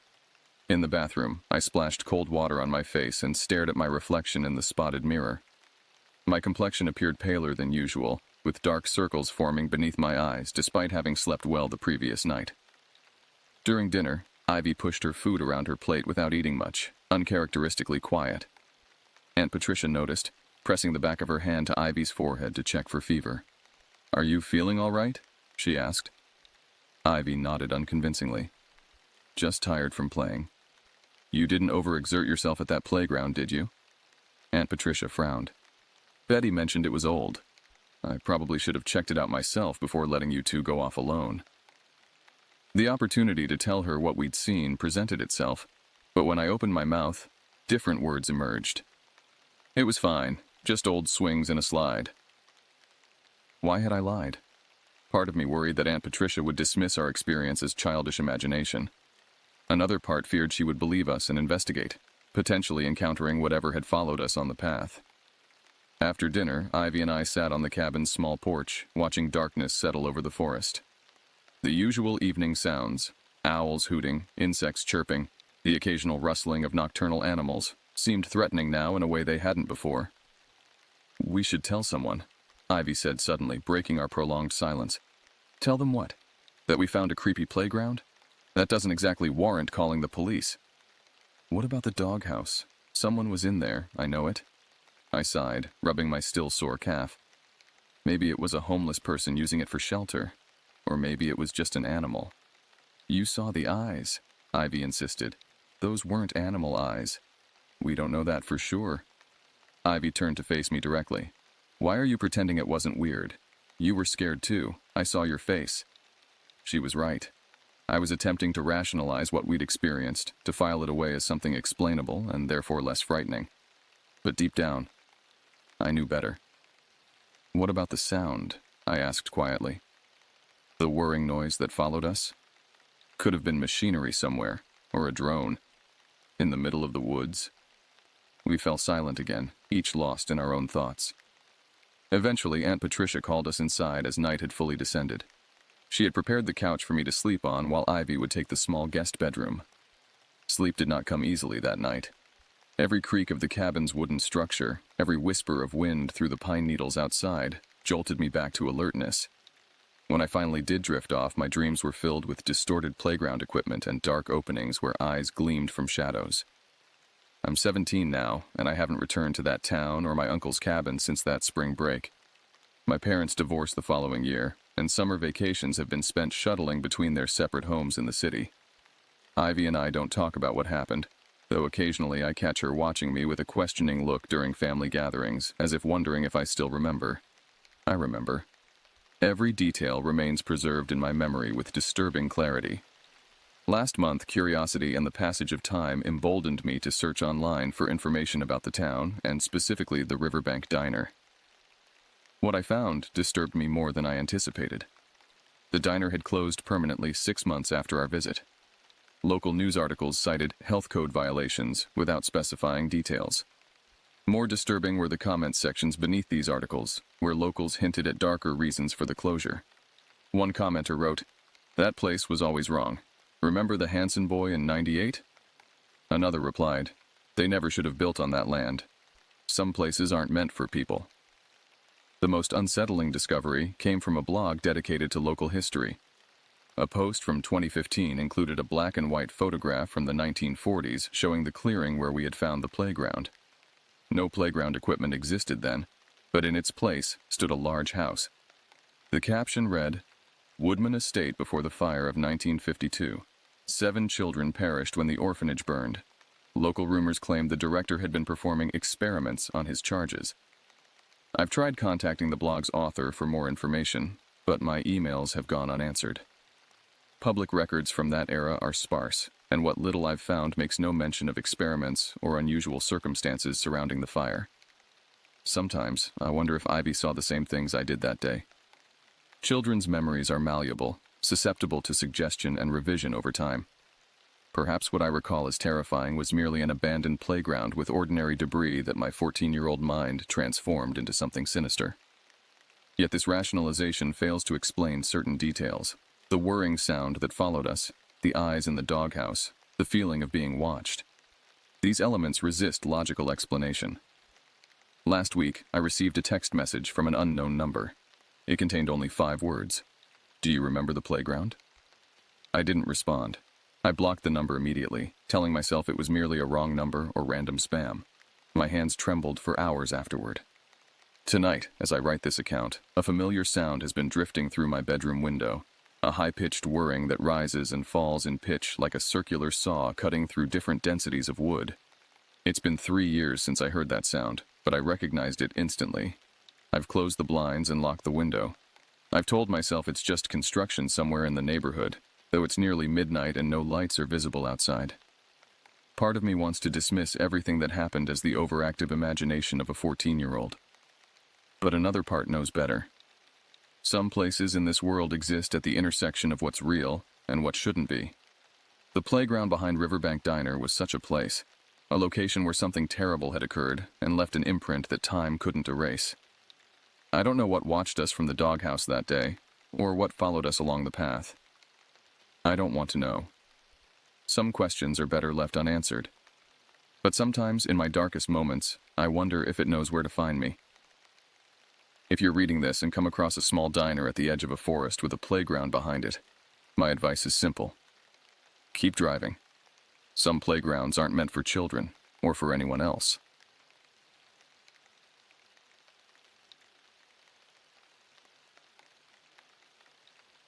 I've spent most of my adult life trying to understand the story my mother told me. Growing up, I knew she harbored something, a memory or experience that occasionally surfaced in her cautious glances toward the tree line when dusk approached.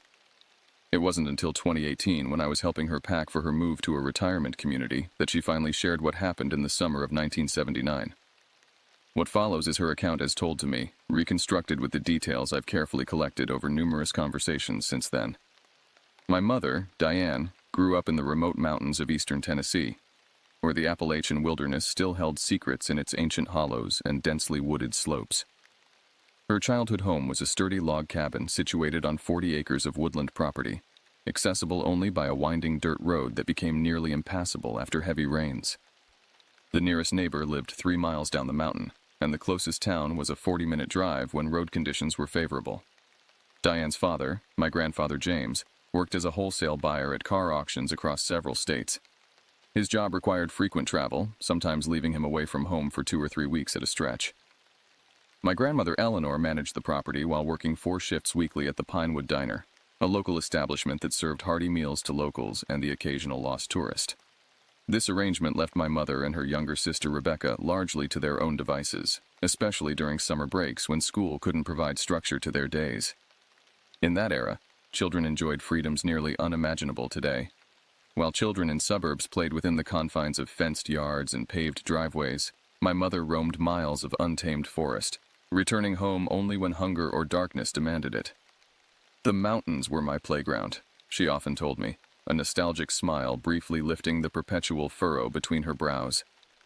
I knew every stream, every rock formation within 5 miles of our house. I could identify tracks from deer, raccoon, possum, and fox. I knew which berries were safe to eat and which mushrooms to avoid. Her father had crafted her a simple wooden slingshot when she turned 7, and it became her constant companion. She practiced relentlessly until she could hit a tin can from 20 paces with remarkable consistency. This wasn't merely play. In the remote mountains, self-reliance wasn't optional, it was necessary. She learned to start fires, identify north without a compass, and find her way home from any point in the surrounding forest. Looking back now, I understand that these skills served her well on that July afternoon in 1979, the day the forest betrayed her. Diane's early years followed the natural rhythms of the mountains. Spring meant watching for the first trillium flowers to emerge from the forest floor and listening for the return of migrating birds. Summer brought wild blackberries that stained her fingers purple and swimming in the cold, clear streams that cut through the property. Fall transformed the mountains into a riot of color before winter stripped the trees bare and sometimes isolated the family completely when heavy snow made the dirt road impassable. My mother developed a deep connection to those woods. She knew when the first ramps would appear in spring and where the best fishing spots were along Henderson Creek that bisected their property. She tracked the seasonal movements of deer herds and recognized individual birds by their distinctive markings or behaviors. The forest was not merely a backdrop to her childhood, it was an intimate companion. Grandfather James, though frequently absent, gave Diane practical education during his time at home. He taught her to read weather patterns, to build simple shelters, and to respect the wilderness without fearing it. "The forest doesn't hate you or love you," he would say. "It simply exists. Understand it, and you'll never be truly lost." Grandmother Eleanor contributed her own form of knowledge, sharing Appalachian folk traditions that blended practical wisdom with cautionary tales. She taught Diane which plants had medicinal properties, how wild ginger could settle an upset stomach, how witch hazel could reduce swelling from insect bites. She also warned about the mountain's dangers, both natural and, occasionally, supernatural. Most of Grandma's stories were practical, my mother explained when I pressed her about these warnings. Don't wander too far because you might encounter a bear or fall into a ravine. But sometimes, especially on stormy nights when the wind howled through the pine trees, she'd mention other things that might be lurking in the deep woods. When I asked what things she meant, my mother would typically change the subject. I now understand why. Rebecca, 4 years younger than Diane, was her constant shadow during these formative years. Where Diane was bold and adventurous, Rebecca was cautious and observant. Together, they formed a complementary pair, Diane leading them into new territories, while Rebecca often noticed details her older sister missed in her enthusiasm. They built elaborate forts from fallen branches, created imaginary kingdoms in rocky outcroppings, and spent endless hours wading in the cool streams that laced through the property. Their childhood wasn't without modern comforts. The cabin had electricity, running water, and a telephone for emergencies. But television reception was poor at best, and the isolation meant entertainment largely came from books, imagination, and the natural world around them. My mother recalls these years with genuine fondness, describing a childhood that seemed to exist outside of time, connected to traditions and patterns of life that stretched back generations. "I never felt deprived," she insisted. "I felt privileged. My friends who lived in town seemed trapped to me, confined to streets and yards while I had an entire mountain range to explore." This freedom formed the core of her identity, until the day it became the source of her most profound terror. July 17, 1979, began like countless summer days before it. The morning air hung heavy with humidity, promising afternoon thunderstorms that would temporarily cool the mountain before leaving everything draped in steam. James had been away for 9 days on a buying trip that took him through Kentucky and into Ohio. Eleanor had the breakfast shift at the diner, which meant she'd left before dawn, leaving Diane to watch over Rebecca. The previous day, Rebecca had badly twisted her ankle while attempting to follow Diane up a particularly steep trail. The swelling hadn't subsided overnight, and by morning, Rebecca couldn't put weight on it without wincing in pain. Eleanor decided to take her to Dr. Marshall in town after finishing her shift, leaving Diane alone for the afternoon. "Be careful," Eleanor cautioned before helping Rebecca into their weathered blue Chevrolet. "Storm's coming later. Don't go beyond Henderson Creek, and be back before dark." Standard instructions that Diane acknowledged with the casual confidence of a 9-year-old who considered herself practically grown. As the car disappeared down the dirt road, Diane felt the familiar thrill of complete freedom. She pulled her hair into a ponytail, filled a canteen with water, grabbed her slingshot and a cloth bag for collecting interesting rocks or other treasures, and set out toward the western section of the property. This area contained some of the oldest growth forest on their land, massive tulip poplars and white oaks that had stood for centuries, their broad canopies creating cathedral-like spaces beneath. Shafts of sunlight penetrated the leaves, illuminating patches of forest floor in golden spotlights that shifted with the breeze. The rich, earthy scent of decomposing vegetation mingled with the sharp sweetness of pine resin and wildflowers. Diane moved with the unconscious grace of someone intimately familiar with their environment. She stepped over exposed roots without looking down, ducked under low-hanging branches automatically, and navigated around poison ivy patches without breaking stride. Occasionally, she paused to shoot a small rock at a tree trunk, testing her aim and enjoying the solid thwack when she hit her target. She spent the morning exploring, eventually finding herself on a ridge overlooking a section of Henderson Creek she rarely visited. The creek widened here, creating a small pool before continuing its journey downslope. The water looked invitingly cool and clear. Diane decided this would be the perfect spot to spend the hottest part of the day. Making her way down to the creek took longer than expected. The slope was steeper than it appeared from above, forcing her to zigzag carefully between trees and use saplings as handholds to prevent sliding. By the time she reached the creek bank, sweat had soaked through her t-shirt and her stomach growled with hunger. She sat on a smooth rock beside the water, unpacking the sandwich she'd brought, peanut butter with her grandmother's homemade blackberry jam. As she ate, she noticed how the usual forest sounds seemed particularly vibrant here. Birds called to each other overhead, insects buzzed among wildflowers growing along the bank, and the creek itself provided a constant, soothing background of gentle splashing and gurgling. After lunch, Diane removed her sneakers and waded into the shallow edges of the pool.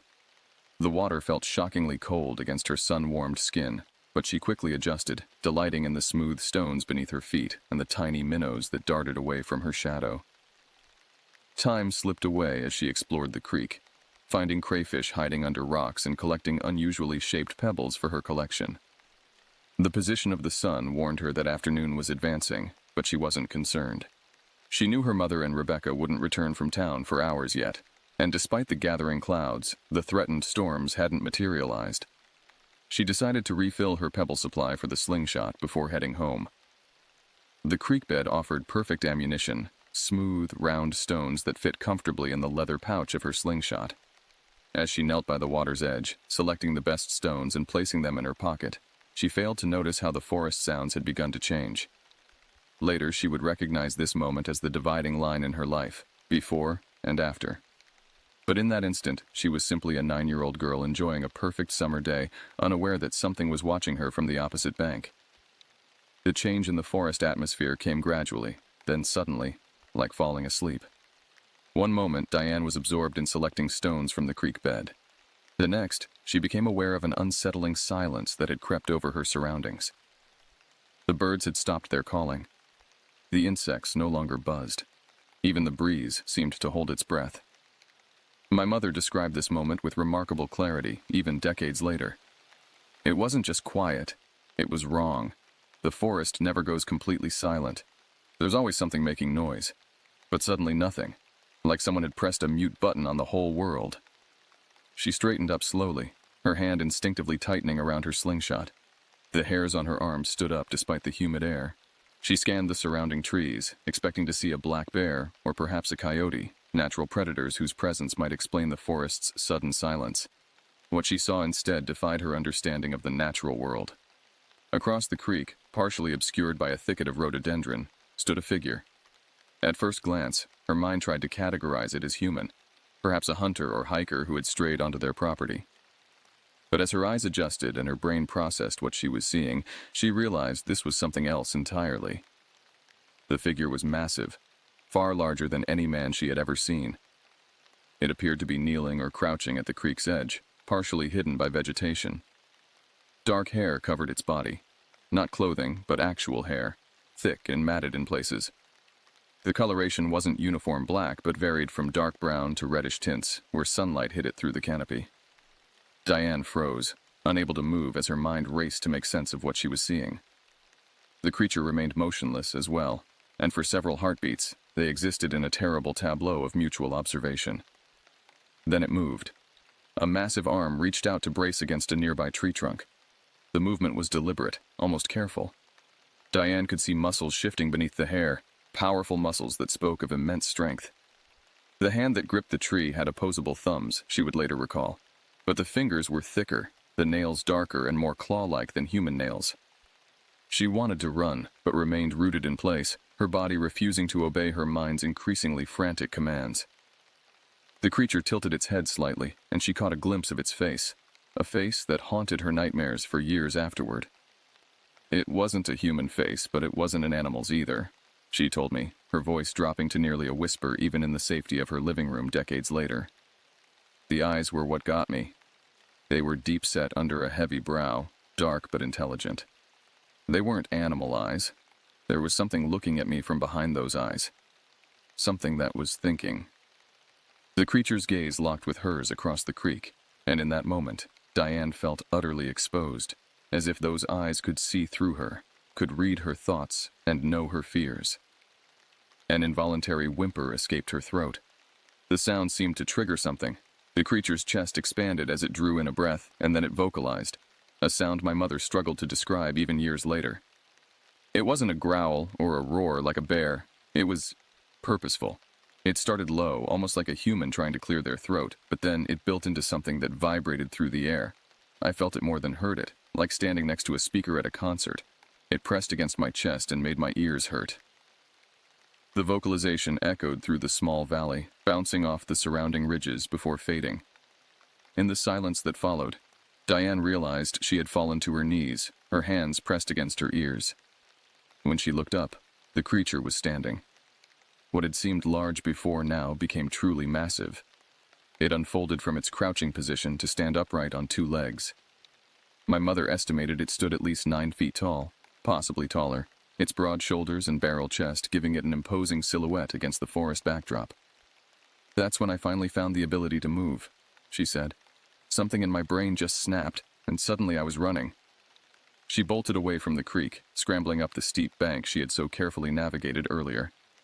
Roots tore at her hands as she pulled herself upward. Branches whipped across her face, but she barely noticed.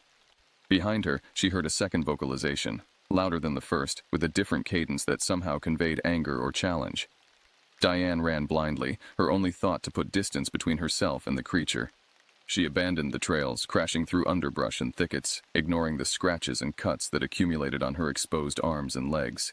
Twice she fell, the second time tumbling down a short incline and striking her head against a fallen log. Stars burst in her vision, but terror drove her back to her feet. How long she ran, she couldn't later say. Time distorted in her panic. The gathering storm clouds had darkened the forest, making it difficult to maintain her bearings. At some point, she realized she had become disoriented, no longer certain of the direction toward home. She forced herself to stop, pressing her back against a large oak tree as she gasped for breath. Blood trickled from numerous scratches on her legs, and her clothing was torn in several places. She strained to listen for any sound of pursuit, but heard nothing beyond her own pounding heartbeat and ragged breathing. As the initial surge of adrenaline began to fade, reason slowly reasserted itself. She needed to find her way home. Looking up, she sought gaps in the canopy that might reveal the position of the sun, an orientation technique her father had taught her. Through one such gap, she spotted darker clouds gathering. A storm was approaching. Using the cloud's movement to determine direction, she oriented herself and began moving with more purpose, still hurrying, but no longer in blind panic. Every few steps, she paused to listen, terrified of hearing heavy footsteps following her trail. Thunder rumbled in the distance as the first drops of rain began to filter through the canopy. The cooling moisture felt like a blessing on her overheated skin, helping to clear her mind further. The rain also obscured sounds, however, making it impossible to know if she was being followed. After what seemed like hours, but was likely less than 45 minutes, Diane caught sight of a familiar lightning-struck pine that marked one of the boundaries of their regular exploration area. Relief flooded through her as she realized she was less than half a mile from home. The rain had intensified, turning the forest floor slippery and treacherous. Twice more she fell, the second time sliding several feet down a muddy incline. By the time she staggered into the clearing surrounding their cabin, she was soaked to the skin, covered in mud, her legs streaked with blood from numerous scratches and cuts. The blue Chevrolet wasn't in the driveway. Her mother and sister hadn't yet returned from town. Diane stumbled up the porch steps and collapsed against the front door, fumbling with trembling hands to retrieve the key from its hiding place beneath a flower pot. Once inside, she slammed the door shut and engaged every lock, then systematically moved through the house, closing and locking all the windows despite the summer heat. Only then, secure within familiar walls, did the full emotional impact of what she had experienced crash over her. When Eleanor and Rebecca returned from town 2 hours later, they found Diane huddled in a corner of the living room, a kitchen knife clutched in her hand, her eyes fixed on the windows. Her clothes were torn and muddy, her legs covered in dried blood from numerous scratches, her hair tangled with leaves and twigs. "What happened to you?" Eleanor gasped, rushing to her daughter's side. Diane opened her mouth to explain but found herself unable to articulate what she had seen. How could she describe something that defied categorization? The words that finally emerged were simply, "I fell from a tree." Eleanor clearly didn't believe this explanation, but after checking Diane for serious injuries and finding none beyond superficial scratches and bruises, she didn't press the issue. She helped Diane into a warm bath, gently washed the mud and blood away, applied antiseptic to the worst scratches, and prepared her favorite dinner, grilled cheese sandwiches with tomato soup. That night, as thunder rumbled outside and rain pattered against the roof, Diane lay awake in the bedroom she shared with Rebecca, listening intently for any sound that might indicate the creature had followed her home. Every creak of the cabin's wooden structure, every gust of wind that rattled the windows, sent a fresh surge of adrenaline through her system. Rebecca, her ankle propped on a pillow, watched her sister with concern. "What really happened today?" she whispered after their mother had gone to bed. Diane considered telling her sister the truth, but feared Rebecca wouldn't believe her, or worse, would believe her and be frightened. "I got lost in the storm," she said finally. "I panicked and ran through some brambles." Rebecca studied her face in the dim light filtering through their curtains. "You're different," she said simply, a statement rather than a question. Diane couldn't argue with this assessment. She felt different, as if the foundations of her world had shifted. The forest that had always been her sanctuary now seemed filled with threat and uncertainty. Sleep finally claimed her near dawn, bringing dreams of dark eyes watching her from the trees. The following days established a pattern that would persist for the remainder of that summer. Diane refused to venture into the woods alone, insisting that Rebecca accompany her even on short excursions to the garden at the edge of the clearing. She startled at unexpected sounds and developed a habit of constantly scanning the tree line. Her slingshot, once a toy, became a talisman she carried everywhere, though she understood its inadequacy against what she had encountered. When James returned from his buying trip, he immediately noticed the change in his daughter. Where once she had begged him for stories of his travels, she now seemed distracted and anxious. When he suggested they go fishing at Henderson Creek, she invented excuses to avoid it. "Did something happen while I was gone?" he asked Eleanor one evening, his voice low to prevent the girls from overhearing. "Something spooked her in the woods," Eleanor replied, glancing toward the living room where Diane sat reading, her back deliberately turned toward the windows. "She says she fell from a tree, but—" She left the sentence unfinished. James tried to draw Diane out during a walk around the perimeter of their clearing, carefully staying within sight of the cabin at her insistence. "These mountains hold secrets," he said, "but most of them aren't dangerous if you understand them." Diane considered telling him then. He would believe her, wouldn't he? He knew these mountains better than anyone. But the words caught in her throat. What if he didn't believe her? What if he thought she was making up stories for attention? Worse, what if he did believe her and decided to hunt for the creature? The thought of her father confronting those intelligent eyes filled her with dread. "I'm just being silly," she said finally. "I got scared in a thunderstorm." James studied her face, clearly unconvinced but unwilling to push further. "Well, the woods will be waiting when you're ready to return to them." But Diane wasn't sure she would ever be ready. As July gave way to August, she developed elaborate systems to avoid being alone outdoors. She volunteered to help Eleanor with indoor chores she had previously avoided. She developed a sudden interest in cooking and sewing, activities that kept her safely within walls. When Rebecca's ankle healed and she wanted to resume their explorations, Diane steered them toward the front of the property, away from Henderson Creek and the western woods. At night, she insisted on leaving a light burning in their bedroom, much to Rebecca's annoyance. She positioned her bed to face the window, unable to sleep if her back was turned to it. Often, she woke gasping from nightmares she couldn't or wouldn't describe to her increasingly concerned family. By summer's end, Diane had constructed a new normal for herself, one built around vigilance and restricted movement. When school resumed in September, she felt a profound relief at having structured days spent in the brick building in town, surrounded by other children and adults, safely removed from the forest and its secrets. The creature never returned to their property, at least not that anyone observed. But its singular appearance had permanently altered Diane's relationship with the natural world and, in many ways, with herself. As months stretched into years, Diane maintained her silence about what she had seen that July afternoon. The incident became encapsulated within her, a secret core around which she constructed her adolescent and adult identity. Outwardly, she appeared to recover from whatever had frightened her in the woods. She participated in school activities, made friends, even occasionally joined family hiking trips, though she always insisted they stay on marked trails and travel in groups. Inwardly, however, the encounter remained vivid, undiminished by time. Certain triggers could instantly transport her back to that moment by the creek. The particular quality of silence before a summer storm, the smell of wet earth and vegetation, the sound of running water over stones. When these sensory cues aligned, she would find herself frozen, heart racing, as the memory surfaced with visceral immediacy. By her teenage years, Diane had researched enough to put a name to what she believed she had encountered: Bigfoot, Sasquatch, or one of the many regional variations of the legend.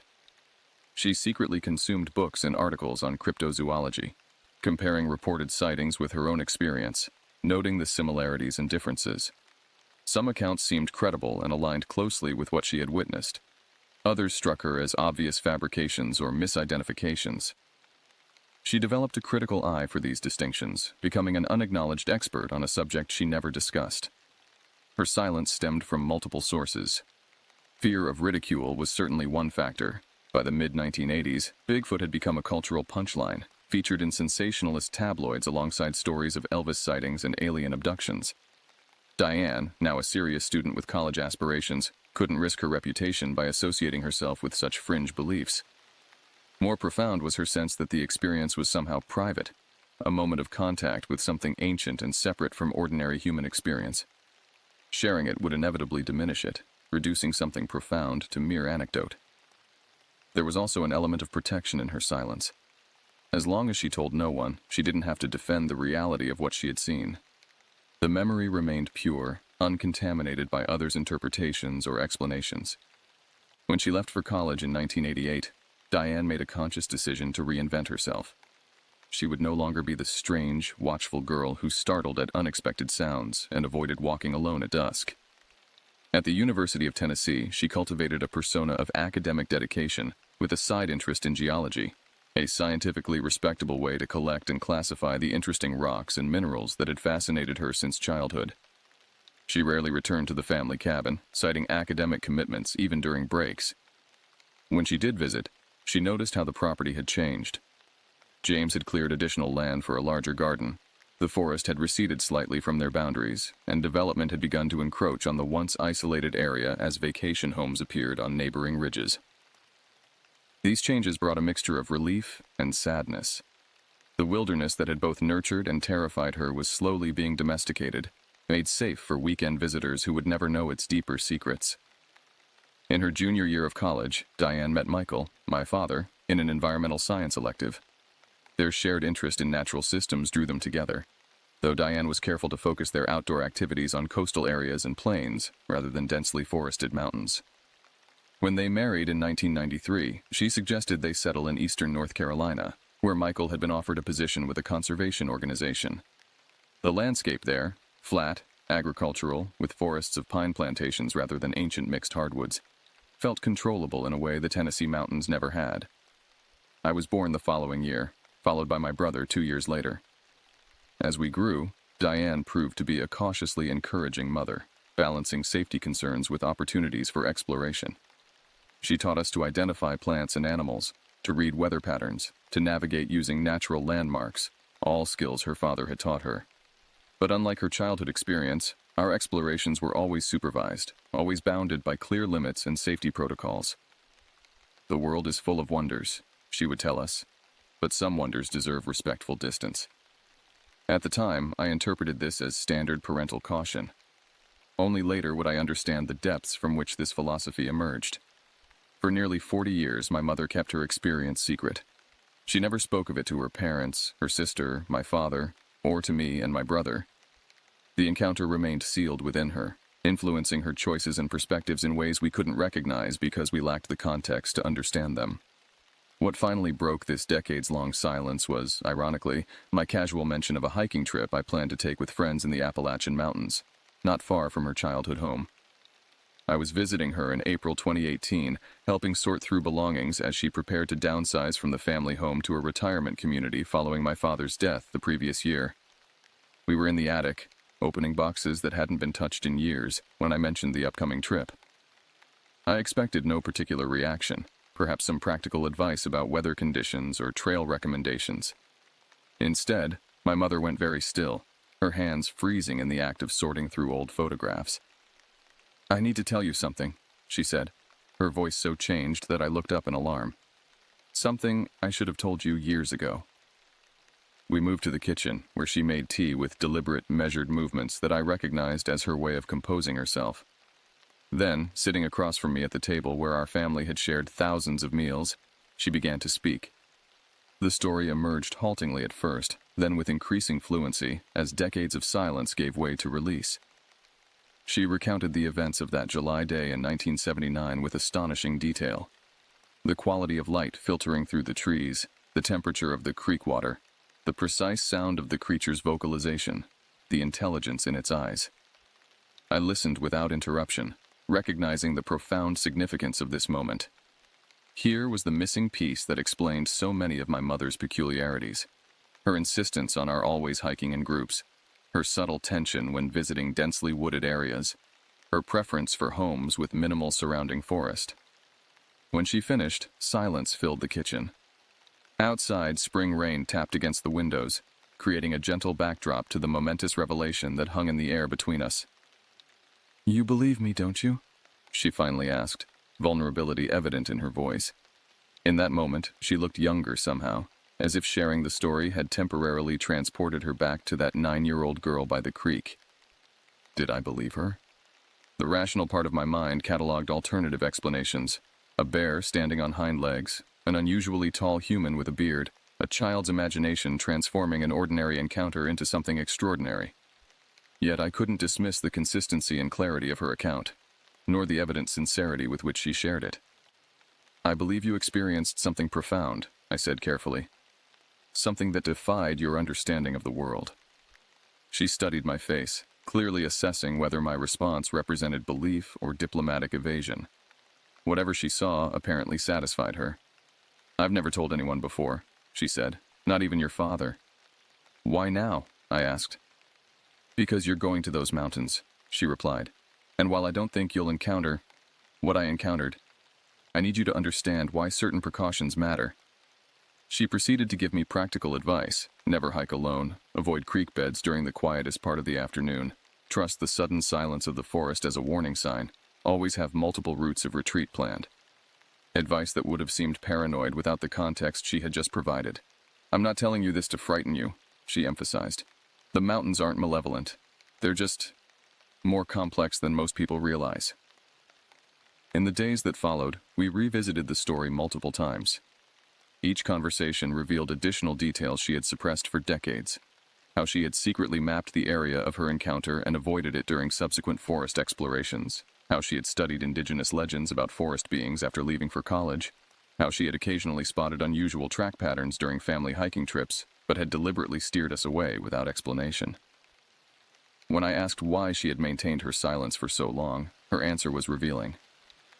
Once you've seen something that most people insist cannot exist, you face an impossible choice.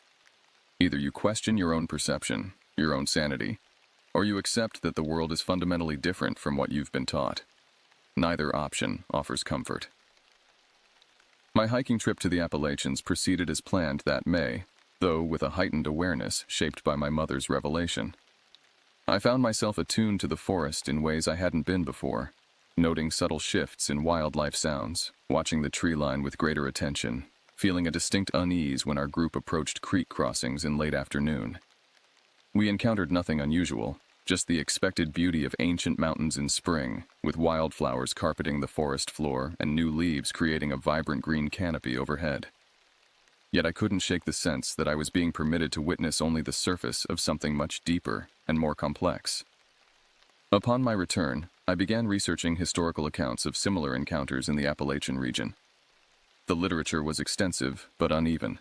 Credible first-hand accounts mixed with obvious hoaxes, scientific analysis alongside sensationalist speculation.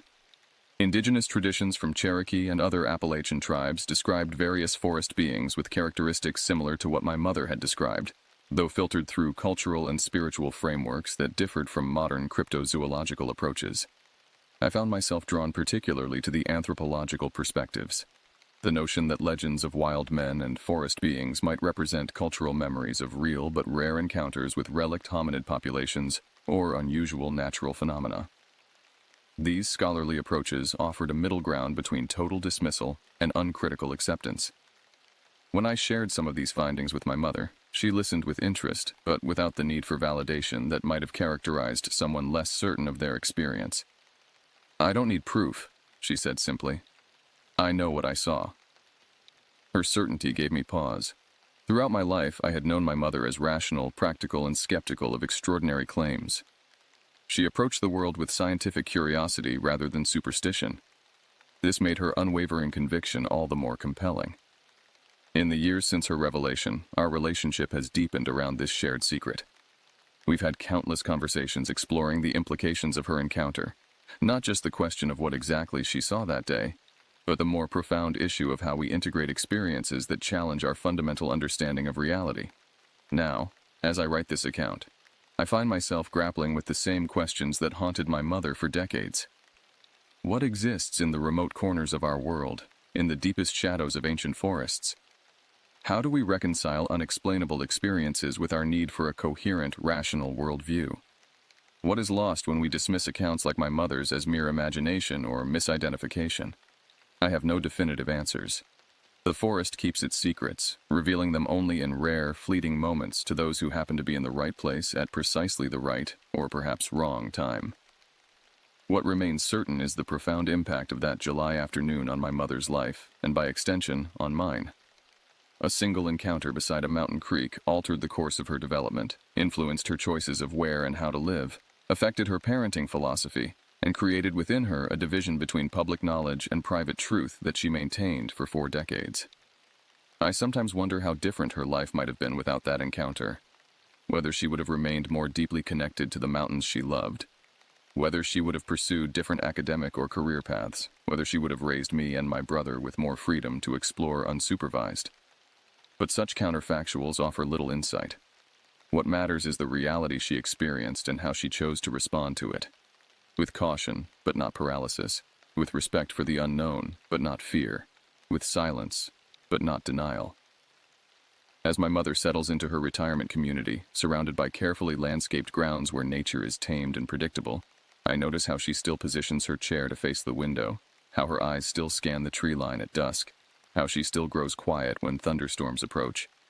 Some experiences leave permanent imprints. Some memories never fade. And some encounters, however brief, reveal glimpses of a world more vast and mysterious than we typically acknowledge. The forest my mother knew as a child continues to change. Development encroaches further each year, fragmenting wildlife habitats and reducing truly remote areas. Perhaps the creature she encountered has retreated deeper into the remaining wilderness. Perhaps it was already rare in 1979 and has since vanished entirely. Or perhaps it still moves silently through the ancient hollows and ridges, occasionally crossing paths with humans who, like my mother, find their understanding of the world irrevocably altered. I don't know if I'll ever have my own encounter. Part of me hopes I will, that I might experience firsthand what my mother described. Another part hopes I won't, that I'll be spared the burden of knowledge that cannot be comfortably shared. What I do know is that I'll return to those mountains, walking the trails with open eyes and an open mind, listening for the sudden silence that might herald something extraordinary. And whether I encounter anything unusual or not, I'll remember my mother's story. Not as folklore or family legend, but as lived experience passed from one generation to the next, an inheritance more valuable than any material possession. Some would call this story a tall tale, a product of imagination or misperception. Perhaps they're right. But I prefer to believe that the world still holds mysteries beyond our current understanding, that the maps of our knowledge still contain regions marked, "Here be dragons," awaiting further exploration. After all, the truest thing my mother ever taught me was this. The most important discoveries often happen not when we find what we're looking for, but when we encounter something we never expected to find.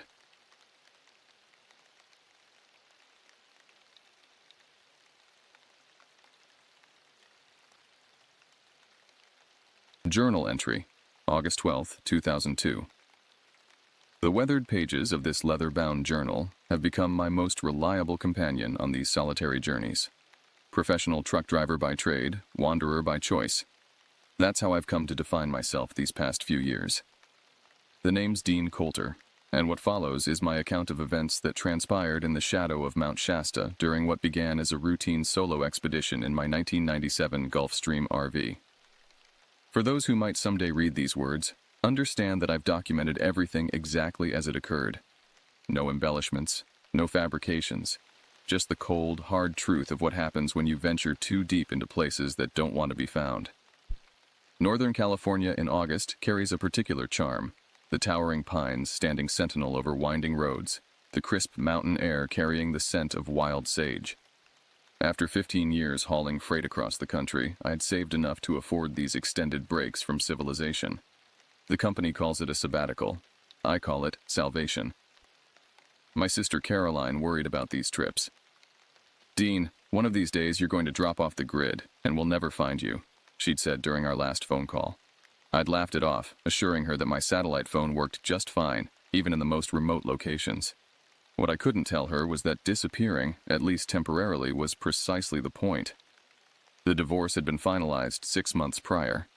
22 years of marriage dissolved in a courtroom that smelled of furniture polish and regret. Beth got the house, half my pension, and custody of our memories. I got the RV and an unrelenting silence that followed me everywhere.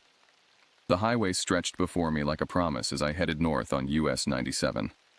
My intended destination was Olympic National Park in Washington, but the beauty of having your home on wheels is the freedom to change course on a whim. When I spotted the unmarked gravel turnoff just beyond Weed, California, something compelled me to take it. The narrow road wound through increasingly dense forest, climbing steadily in elevation. According to my well-worn atlas, I was skirting the eastern boundary of the Shasta Trinity National Forest. After about 20 minutes of cautious driving, the trees parted to reveal a small clearing. not an official campground, but rather a flat, open space beside a gently flowing creek. Perfect. No registration required, no camp hosts checking in, no neighboring RVs with generators humming through the night. Just me, the mountains, and blessed solitude. I parked facing east to catch the morning sun, deployed the stabilizers, and stepped outside. The air carried a pristine quality that made each breath feel like the first real one I'd taken in months. A family of deer grazed at the forest's edge, unbothered by my presence. Chickadees flitted between branches overhead, nature carrying on, indifferent to the human observer in its midst. That first evening, I sat beside a small campfire, nursing a glass of whiskey as the stars emerged in breathtaking clarity. The Milky Way stretched across the sky in a swath of cosmic dust that city dwellers never truly see. I felt small beneath that vast expanse, yet somehow connected to something larger than myself. The next day passed in peaceful monotony. I hiked a game trail that followed the creek upstream, discovering a series of small waterfalls cascading over moss-covered rocks. I read Hemingway on a sun-warmed boulder, caught 2 rainbow trout for dinner, and watched the sunset paint the clouds in shades of amber and violet. The second night mirrored the first. Fire, whiskey, stars. I fell asleep to the gentle symphony of crickets and the distant hooting of an owl. All was right with the world, until it wasn't. It began so subtly I almost missed it. A gradual diminishing of the forest's nocturnal chorus during my 3rd day at camp. By nightfall on August 14th, the change had become impossible to ignore. The woods had fallen unnaturally quiet. Wildlife doesn't simply go silent without cause. In my years of outdoor experience, such silence typically preceded one of 2 things: a significant weather event or the presence of a predator. The sky remained clear, with not a hint of approaching storms. That left the second possibility hanging in the air like a promise.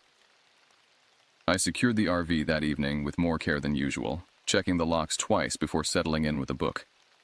Sleep came reluctantly, and when it did arrive, it brought with it dreams of being watched by eyes I couldn't see from the darkness between the trees. I woke suddenly at 3:17 a.m. The glowing digits of the bedside clock burned into my retinas as I lay motionless, straining to identify what had disturbed my sleep. The RV had grown cold despite the mild August night, my breath forming visible clouds in the moonlight filtering through the blinds. That's when I heard it, the unmistakable crunch of footsteps circling my vehicle. Not the light, 4-point steps of deer, not the shuffling gait of a scavenging bear. These were deliberate, measured, bipedal. The sound of a person walking slowly around my RV in the middle of the night, miles from any marked trail or campground. I remained frozen in bed, heartbeat thundering in my ears as the footsteps completed a circuit, paused at my door, then continued around for a second pass. The metal skin of the Gulf Stream creaked slightly, as though something was dragging its fingers along the exterior. After what seemed like hours but was likely only minutes, the footsteps receded into the forest. The temperature gradually returned to normal, though sleep remained elusive for the remainder of the night. Morning brought rationalization. Probably another hiker who'd gotten turned around, I told myself. They'd seen my RV and hoped for assistance, but thought better of waking a stranger at that hour. The cold? Just a normal mountain temperature fluctuation. These reassurances rang hollow even as I voiced them to the empty air of my kitchenette while brewing coffee. The forest remained unusually quiet as dawn broke over the eastern ridgeline, casting long shadows across my campsite. I couldn't have known then that August 15th would become the day that changed everything, the day that would draw a clear line between the life I had known and whatever remained afterward. The day I would meet the walker. A heavy fog clung to the forest floor on the morning of August 15th, tendrils of mist winding between tree trunks like spectral fingers. I sipped coffee on the RV's small exterior deck, scanning the surrounding woodland for any sign of last night's visitor. The ground, softened by recent rain, should have held footprints, yet I found none, not even my own from the previous day's activities. The absence of evidence proved more unsettling than any footprint could have been. By mid-morning, the fog had burned away, revealing a day of exceptional clarity, the kind of pristine beauty that makes you forget momentary unease. I decided to put the strange night behind me and explore further into the forest. I packed a day bag with essentials: water, energy bars, first aid kit, topographic map, compass, and my father's old hunting knife. More for utility than protection, though its weight against my hip provided comfort nonetheless. The trail I chose appeared little used, meandering northwest along a ridgeline that promised views of Mount Shasta's snow-capped peak. As I walked, I made mental notes of landmarks: a lightning-struck pine, a distinctive boulder formation, a small meadow carpeted with wildflowers, to ensure I could find my way back. 2 hours into my hike, I realized what had been bothering me since setting out: the continuing silence. No birdsong accompanied my journey. No squirrels chattered from overhead branches. Even the breeze seemed to hold its breath, creating an auditory vacuum that amplified my footsteps to thunderous proportions. Anyone who spent significant time in wilderness knows that nature is never truly silent. The absence of sound in a forest indicates disruption, something fundamental thrown out of balance. I paused at a stream crossing to refill my water bottle, listening intently for any sound beyond the gentle gurgle of water over stones. Nothing. The hairs on my arms stood at attention despite the warm afternoon sun. "Hello?" I called out experimentally, my voice jarringly loud in the silent woods. The forest swallowed my greeting without echo or response.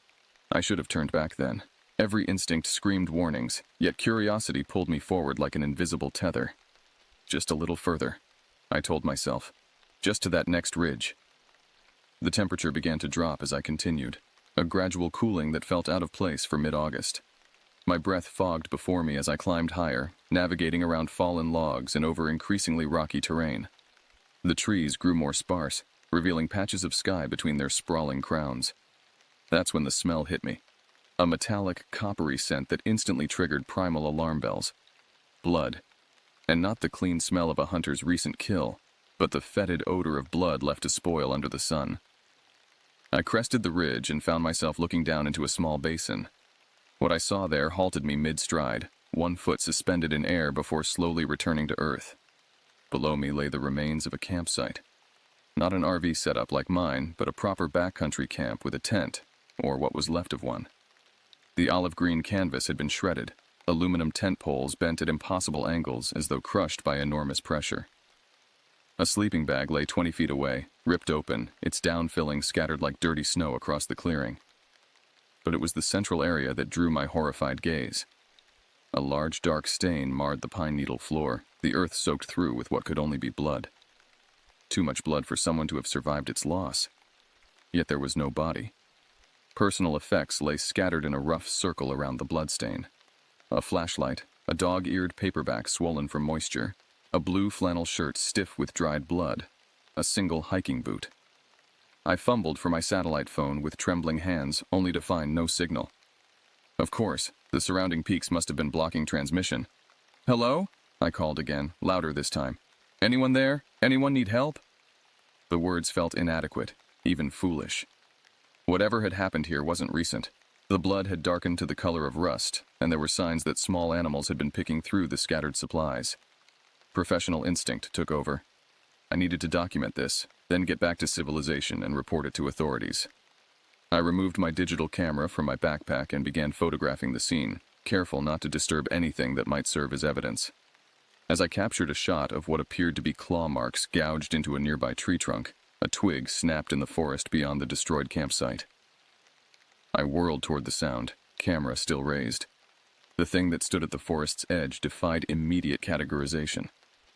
My mind cycled through possible identifications.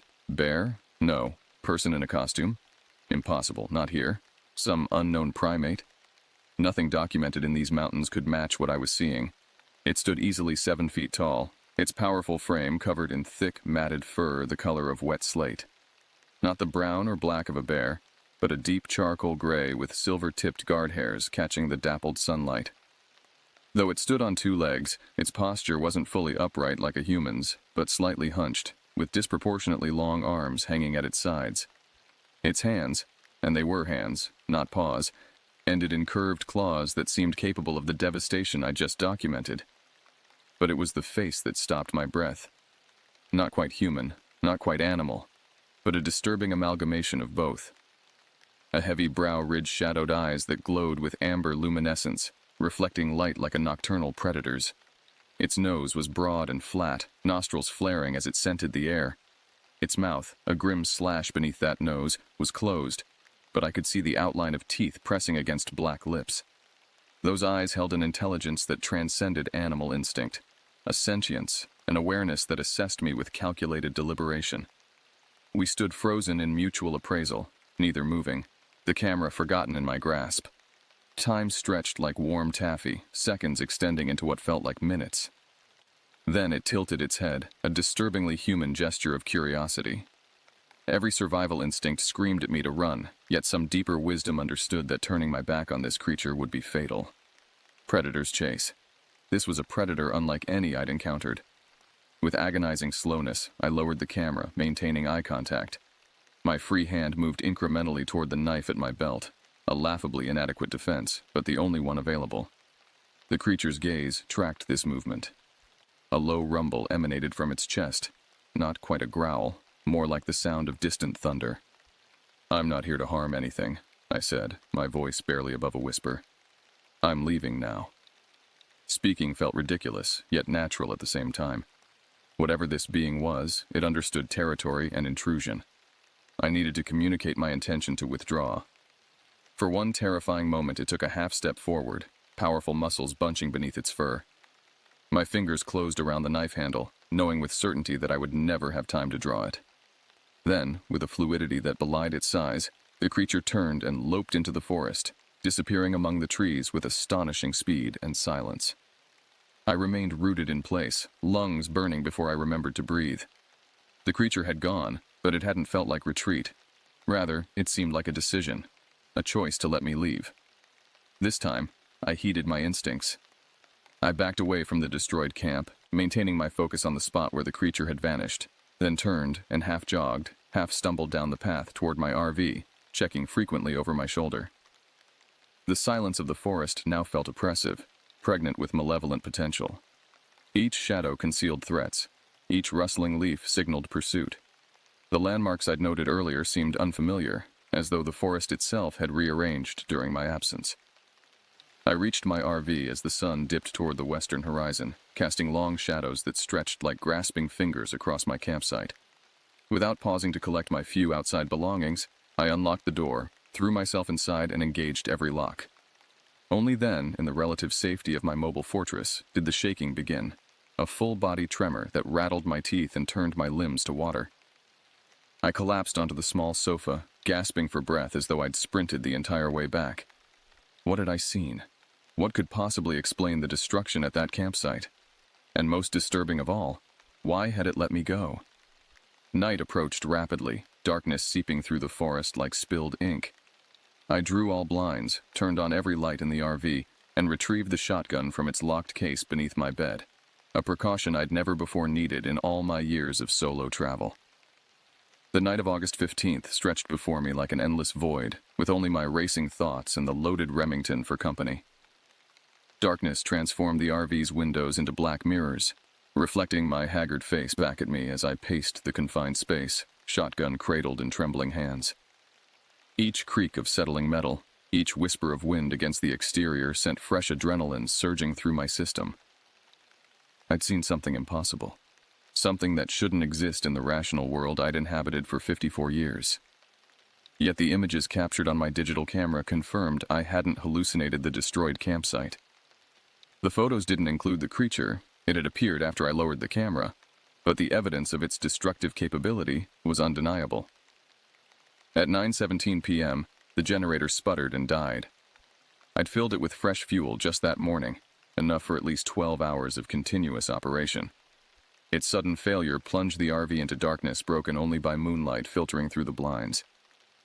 "Just a mechanical issue," I muttered, attempting to convince myself as I fumbled for the flashlight in my emergency kit. Nothing more. The beam cut through the darkness, providing little comfort as I moved to the door. The generator was external, mounted on the RV's rear. Checking it meant going outside. My hand rested on the door handle, unwilling to complete the motion that would expose me to the night. Through the door's small window, I could see the clearing bathed in ethereal moonlight, seemingly peaceful. No movement disturbed the silvery tableau. I took a deep breath, tightened my grip on the shotgun, and cracked the door open. The forest's silence rushed in like a physical force. No chirping insects, no rustling leaves.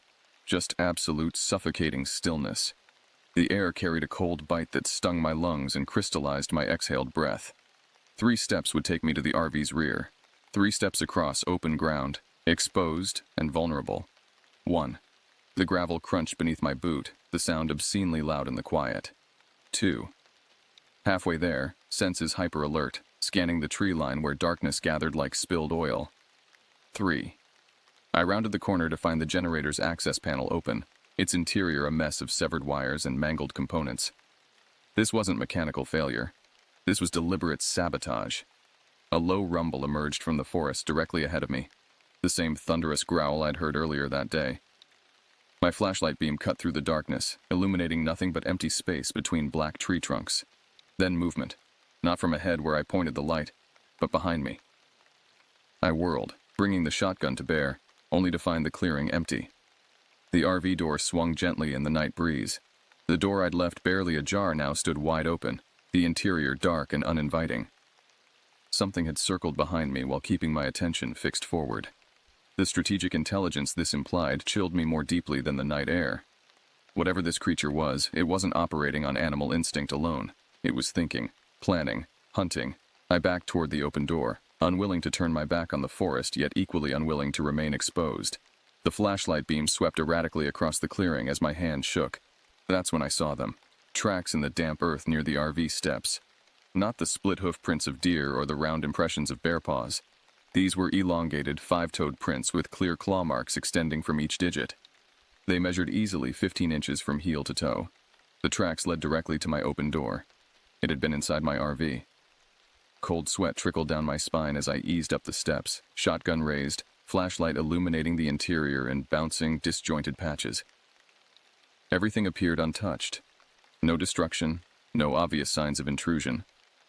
Yet something felt fundamentally wrong, like finding a stranger sitting in your home's darkest corner.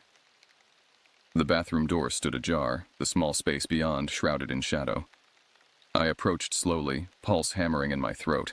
The narrow beam revealed nothing as I nudged the door wider with the shotgun barrel. Empty.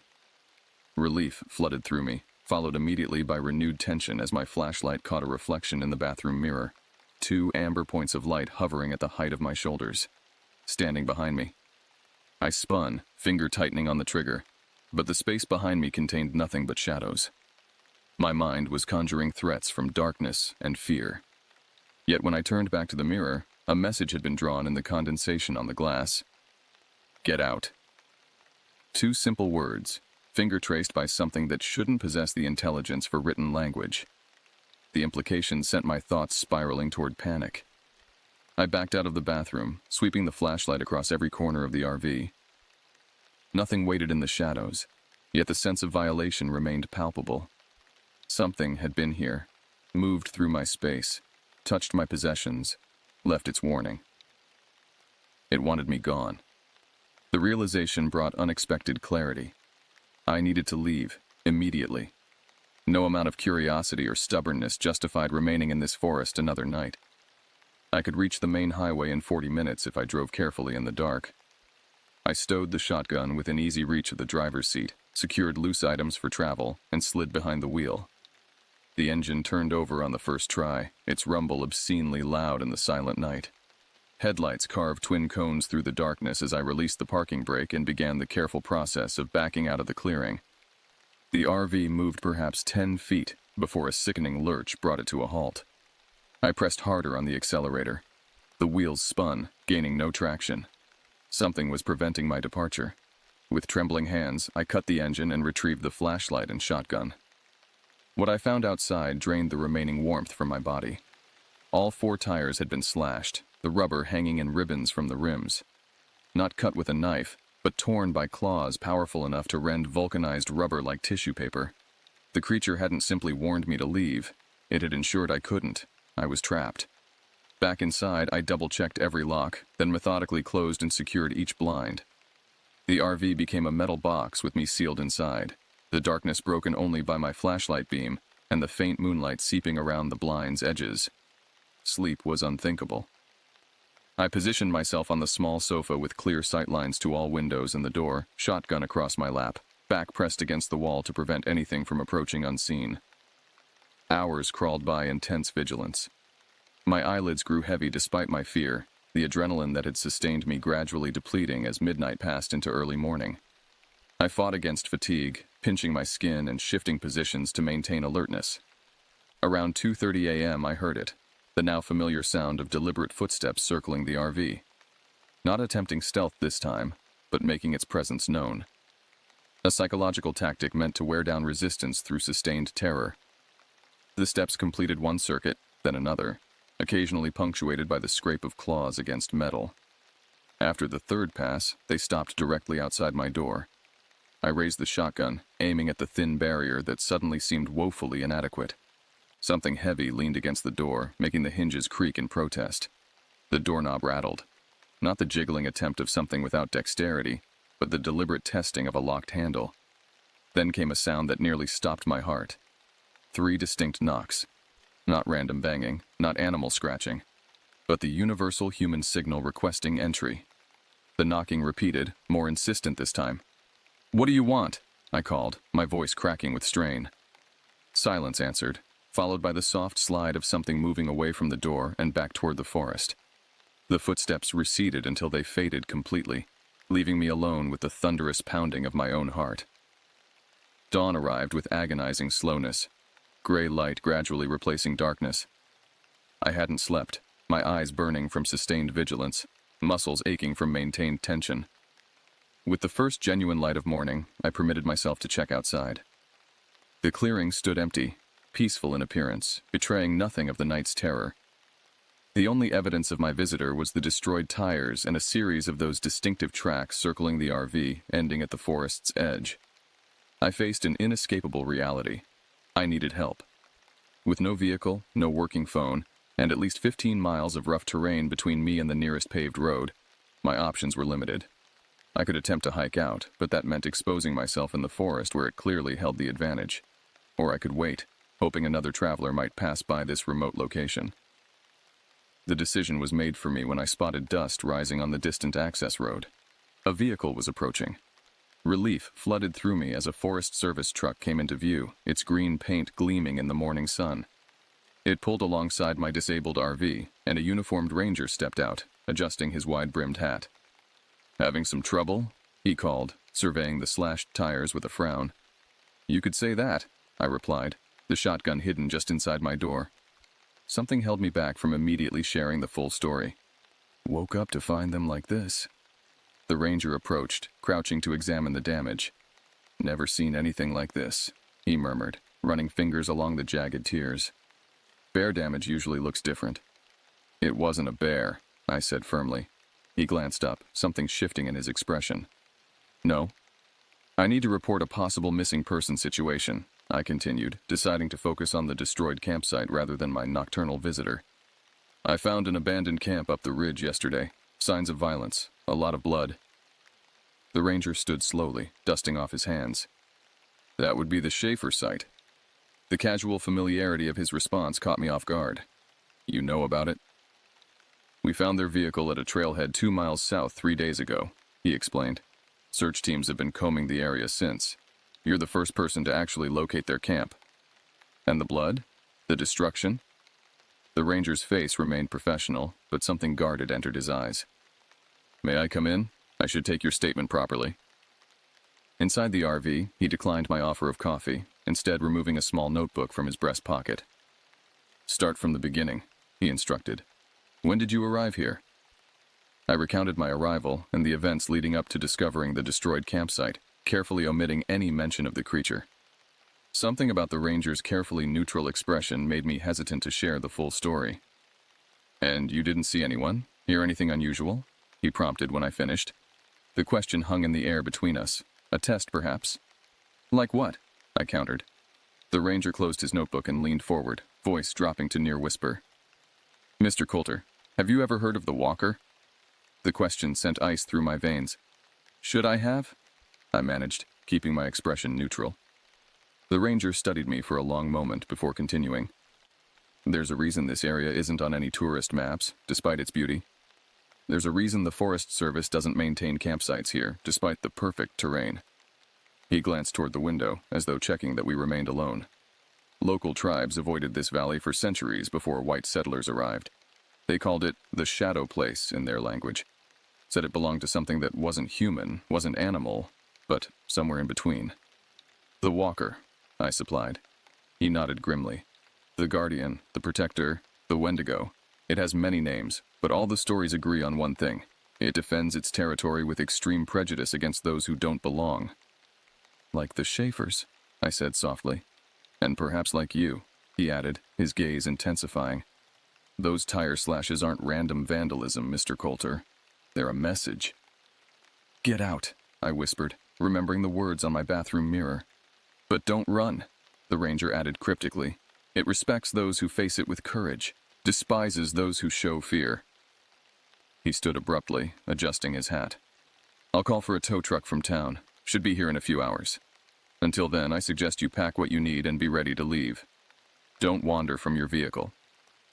At the door, he paused, turning back with an unreadable expression. Whatever you saw out there, Mr. Coulter, whatever you think you saw, it might be best not to include it in any official report. Some things aren't meant for government forms and public records. With that cryptic advice, he departed, the Forest Service truck raising dust as it disappeared down the access road. I stood in the doorway, watching until the vehicle vanished from sight, the ranger's words echoing in my mind. He knew. Without my saying a word, he knew what had happened here.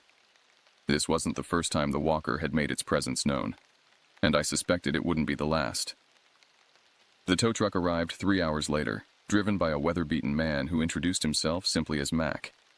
He worked efficiently, securing my disabled RV to the flatbed with minimal conversation beyond practical necessities.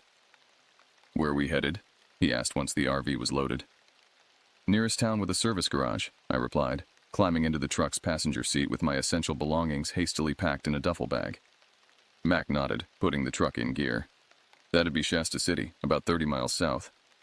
The journey passed mostly in silence, the forest gradually giving way to more open terrain as we descended from the mountains. My mind replayed the events of the past 24 hours in continuous loop, searching for rational explanations that remained stubbornly elusive. Found you in a bad spot, Mac commented as we approached civilization, breaking the extended silence. Most folks know better than to camp up in that valley. I glanced at him, noting the deliberate casualness of his remark. The ranger mentioned something similar. Mac's weathered hands tightened on the steering wheel. Ranger McCullough's been around these parts his whole life, knows things most Forest Service folks don't. About the Walker? I ventured carefully. The truck slowed slightly, Mac's eyes flicking toward me before returning to the road. Had yourself an encounter, did you? The question hung between us, an invitation to share my experience with someone who might actually believe it. I'd been mulling over how I'd explain the destroyed tires to authorities, vandals perhaps, or an unusually determined bear, but the prospect of speaking the truth to someone who wouldn't immediately dismiss it was tempting. I found a destroyed campsite, I began cautiously, and afterwards something followed me back to my RV. Mac nodded slowly, as though I'd merely confirmed his suspicions. The Schaefers, young couple from Oregon backpacking through, rangers found their car Tuesday. What happens now? Will they keep searching? A bitter smile creased Mac's leathery face. They'll search. Won't find anything worth finding. You mean they're dead? Means they trespassed where they weren't welcome, he corrected. Same as you, except you got a warning instead of a sentence. We crested a hill, and Shasta City came into view below, a small mountain community nestled in a valley, its buildings clustered around a main street that could have been plucked from a century earlier. The afternoon sun glinted off the windows of a church steeple at the town's center. I'll take you to Jim's garage, Mac said, navigating toward the town. He can order new tires. Have you fixed up by tomorrow afternoon? I'd appreciate that. Meanwhile, Crossroads Inn has decent rooms, clean, quiet. Owner's my sister Maggie. I'll let her know you're coming. We pulled into a garage at the edge of town, where a middle-aged man in oil-stained coveralls emerged from beneath a lifted pickup truck. Jim, presumably. He exchanged nods with Mac, then surveyed my damaged RV with professional interest. Bear? He asked simply. Something like that, I replied. His eyes narrowed slightly, but he asked no further questions. Can have you back on the road tomorrow if the tires arrive on the morning delivery. Cost you about $800 for the set, plus labor. I nodded agreement, then settled the towing fee with Mac, who offered me a ride to the Crossroads Inn before I could ask. The inn proved to be a two-story Victorian painted in fading yellow, with a wide porch sporting several rocking chairs. The interior smelled of pine cleaner and cinnamon, the lobby furnished with antiques that appeared both authentically old and well-maintained.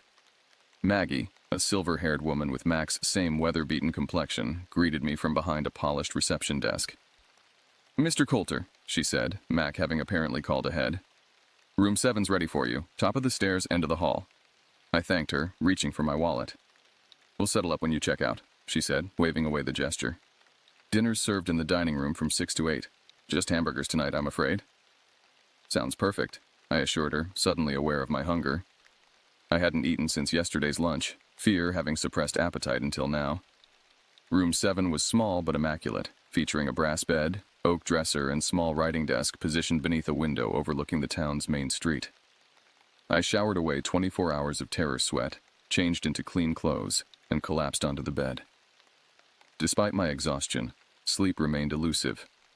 Every time I closed my eyes, I saw those amber orbs staring from the forest edge, felt the presence circling my RV, heard those deliberate knocks requesting entry. The events had carved themselves into my psyche with the permanence of scars. At 6:30, I made my way downstairs to the small dining room where 3 other guests, an elderly couple and a solo businessman, occupied widely spaced tables. I selected one near the window, where fading daylight cast long shadows across the town's quiet street. Maggie herself brought my burger, along with a locally brewed beer I hadn't ordered. "On the house," she explained, setting it before me. "Mac mentioned you had a rough couple days up in the valley." I thanked her, taking a grateful sip. "Does everyone in town know where I was camping?" She settled into the chair opposite mine, an unexpected familiarity that nevertheless felt welcome rather than intrusive. "Word travels, especially when it involves that particular location." I studied her face, finding the same knowing look I'd seen in Ranger McCullough's eyes. "I get the impression I'm not the first person to come down from there with unusual experiences." "You're not even the first this summer," she confirmed, voice lowered though the nearest diners sat well out of earshot. "Family from Sacramento in June, solo hiker in early July, now you—" "And the Schaefers," I added grimly. Something flickered across her features. Sorrow, perhaps, or resignation. The Schaefers crossed a line others didn't. What line? Maggie glanced toward the window, where darkness had almost completely displaced daylight. "There's a gathering in the back room at 9, locals mostly. But given what you've seen, you might want to join us." With that cryptic invitation, she rose and returned to her duties, leaving me to contemplate my burger and the implications of her words.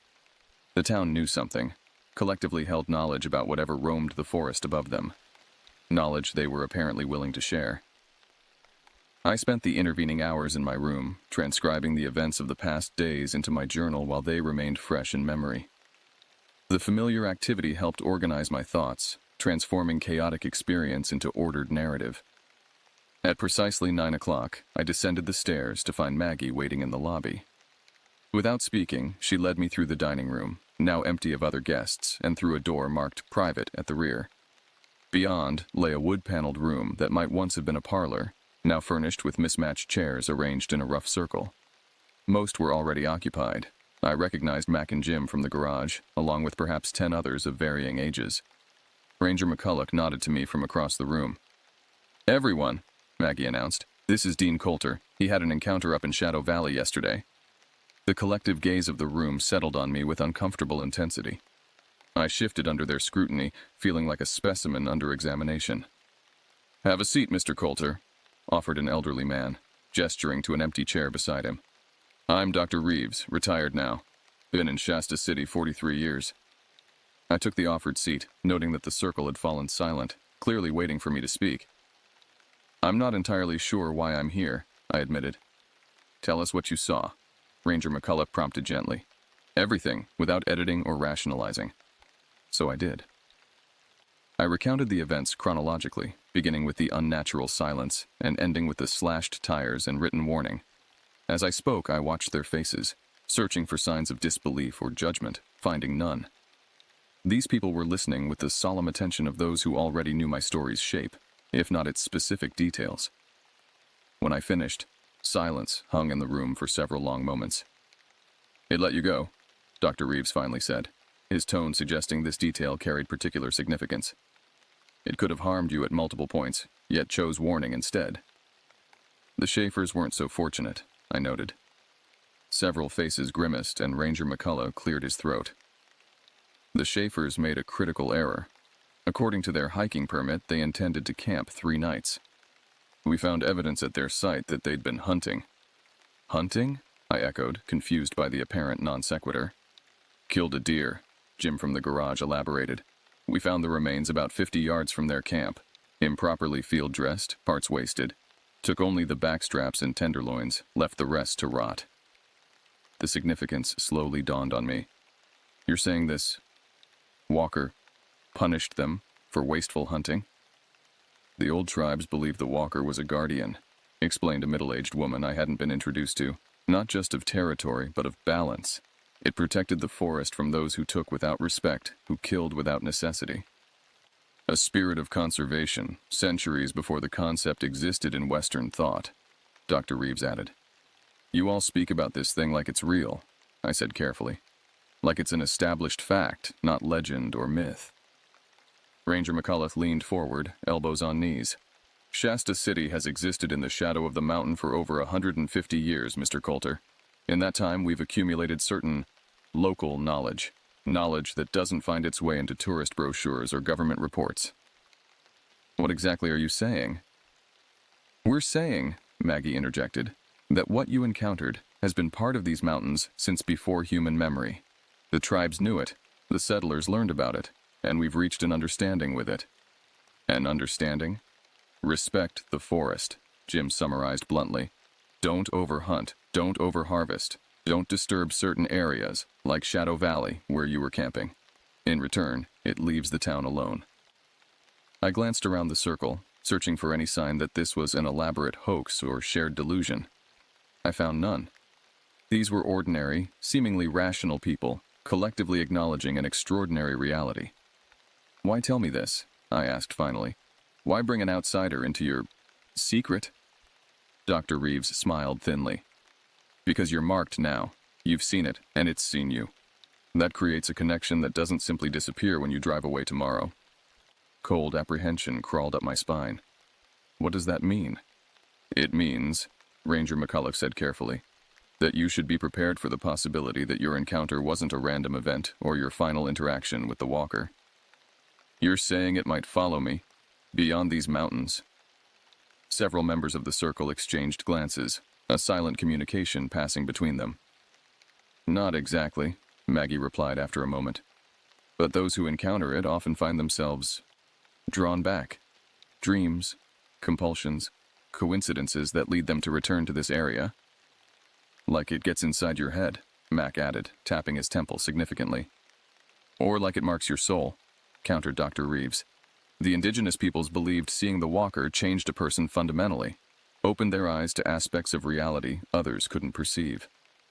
I thought of those intelligent amber eyes studying me in the forest clearing, the deliberate knocking at my door, the written warning in my bathroom mirror. Whatever this entity was, it possessed awareness and intention beyond animal instinct. "What do I do?" I asked simply. "Tomorrow you'll get your RV fixed and drive away," Ranger McCullough advised. "Continue your travels, live your life, but carry what you've learned about respect and balance with you. And if I experience these compulsions to return?" Dr. Reeves reached into his pocket, extracting a business card that he handed to me. "My number. If you need guidance, or simply someone who won't think you're hallucinating when you describe your experiences." The gathering concluded shortly thereafter, dispersing with handshakes and somber nods. I returned to my room with more questions than answers, though a strange sense of validation had replaced my earlier isolation. Whatever I'd encountered, these people accepted its reality without question. I slept fitfully that night, dreaming of amber eyes watching from forest shadows and clawed hands reaching for my door. Morning arrived with merciful normality, sunlight streaming through lace curtains, the distant sounds of Main Street coming to life, the aroma of coffee wafting from the inn's dining room. For a blissful moment, the events of the previous days seemed like nothing more than an elaborate nightmare. Then I noticed the mud. A trail of dried forest soil marked the hardwood floor, leading from my door to the window overlooking Main Street. The window I'd closed and locked before retiring. Now it stood open, the curtains shifting gently in the morning breeze. Something, had been in my room while I slept. I approached the windowsill with cautious steps, examining the dried mud. Within one larger smear, I could make out the distinct impression of elongated toes with claw marks extending beyond them. The same tracks I'd seen circling my RV. My heart hammered against my ribs as I followed the mud trail backward to my door, confirming it remained locked from the inside. Whatever had visited had bypassed normal entry points, scaling the exterior wall to an upper-story window with apparent ease. Yet nothing in my room had been disturbed. My belongings remained untouched, my journal open on the desk exactly as I'd left it. Not a threat then, but a message. I can reach you anywhere.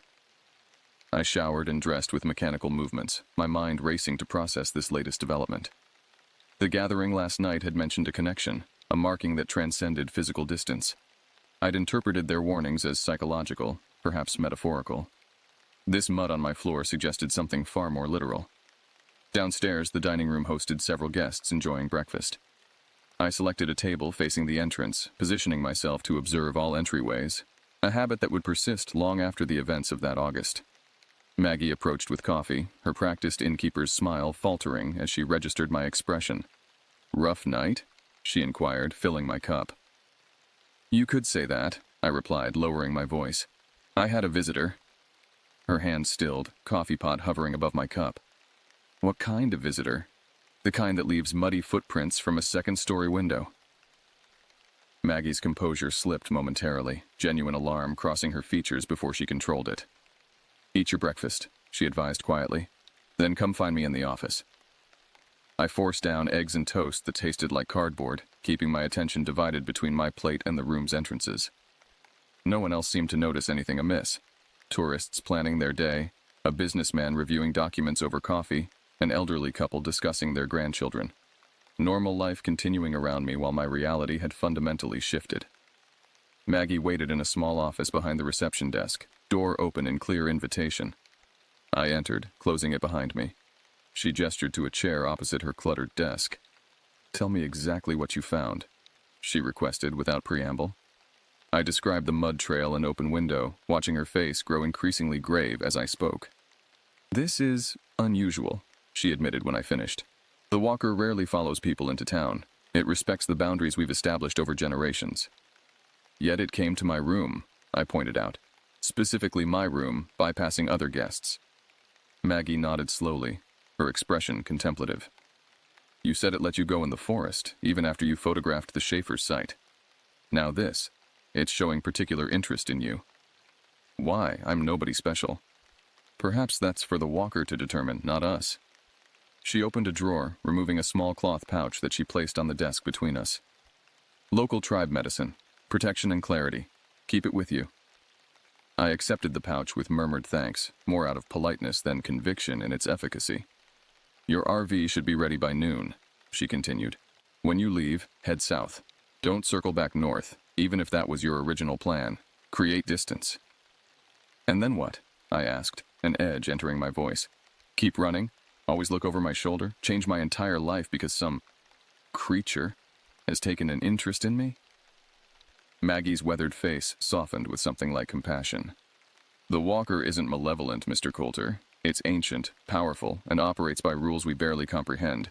But it's not evil. If it wanted to harm you, we wouldn't be having this conversation. Then what does it want?" "Perhaps just to be acknowledged, remembered." She gestured toward my jacket pocket where my journal created a visible outline. "You keep a record of your travels, yes? Include this encounter. Don't sanitize it or rationalize it away." The request aligned with my existing intentions. I'd already documented everything in meticulous detail, compelled by some inner drive to preserve the experience accurately. "Will that be enough?" I asked. Maggie's smile held neither humor nor certainty. "We'll see." I spent the remaining morning hours exploring Shasta City, more to occupy my mind than from genuine tourist interest. The small mountain community featured the expected craft shops and outdoor outfitters, along with a modest museum dedicated to local history and mining heritage. In the museum's furthest room, separate from the mining exhibits and pioneer artifacts, I discovered a small collection of indigenous items: baskets, arrowheads, ceremonial objects, the standard assortment found in regional museums. What caught my attention, however, was a faded sketch framed on the back wall.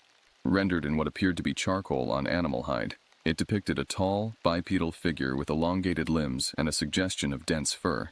Its proportions matched precisely what I'd seen in the forest clearing. The small identifying placard offered minimal information. Guardian figure attributed to Wintu tribe, circa 1851. Donated by Reeves family, 1974. Dr. Reeves's family had contributed this artifact. The connection seemed significant, though its exact meaning remained elusive. A small handwritten journal lay in a glass case beneath the sketch, open to a page containing spidery script. I leaned closer to read. June 17th, 1851. The natives speak of a forest guardian that walks on two legs like a man but is not a man. They leave offerings at certain trees and will not enter the high valley even when game is plentiful there. When pressed, our guide would say only that those who show respect are left in peace, while those who despoil the land receive judgment. Simmons dismisses these stories as superstitious nonsense designed to keep settlers from prime hunting grounds. I am not so certain. Last night, something circled our camp that left tracks unlike any bear or mountain lion I have encountered. The native's warning may merit greater consideration than my colleagues allow. The account, though brief, confirmed the continuity of the walker's presence in these mountains, from indigenous knowledge through early settlement to the present day. This wasn't a recent phenomenon or contemporary legend, but a persistent reality documented across generations. At noon, I retrieved my repaired RV from Jim's garage, the 4 new tires incongruously pristine against the vehicle's travel-worn exterior. Jim provided minimal conversation during our transaction, though his eyes held the same knowing look I'd encountered in the gathering the previous night. "Heading south?" he asked as he handed over the invoice. "That's the plan," I confirmed, Maggie's advice still fresh in mind. He nodded approval. "Smart. Good travels, Mr. Coulter." I stopped at the inn to settle my bill and collect my belongings.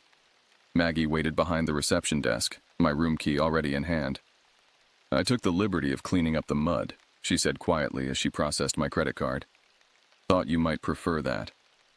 I thanked her, oddly grateful for this small consideration. The physical evidence had served its purpose. I needed no further reminder of my nocturnal visitor. "Remember what we discussed," she added, returning my card. "South, not north, and the pouch stays with you." The cloth pouch now resided in my jacket pocket alongside my journal, its weight negligible, yet somehow comforting. I wasn't a superstitious man by nature, but recent events had expanded my definition of possible reality.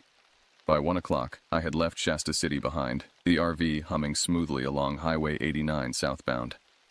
Each mile increased the distance between myself and Shadow Valley, yet brought no corresponding sense of safety or resolution.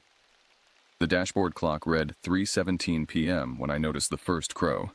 It perched on a roadside fence post, larger than typical for the species, its glossy black feathers reflecting sunlight like polished obsidian.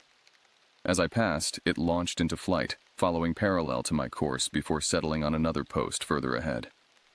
When I passed this second perch, the process repeated. The bird seemed to be pacing me, maintaining position just ahead of my vehicle regardless of speed. At a roadside rest area 30 miles south of Shasta City, I pulled over, needing a break from both driving and the unsettling avian escort. The crow landed on my RV's roof with an audible thump, its claws scraping against metal as it positioned itself directly above the driver's seat. I remained inside, watching through the windshield as a second crow joined the first, then a third. Within minutes, 7 identical birds perched along my roof edge, their collective gaze directed toward me with unnerving focus. Ravens were intelligent birds, known for problem-solving and recognizing human faces. But this behavior transcended normal avian capabilities. This was surveillance, coordinated and purposeful.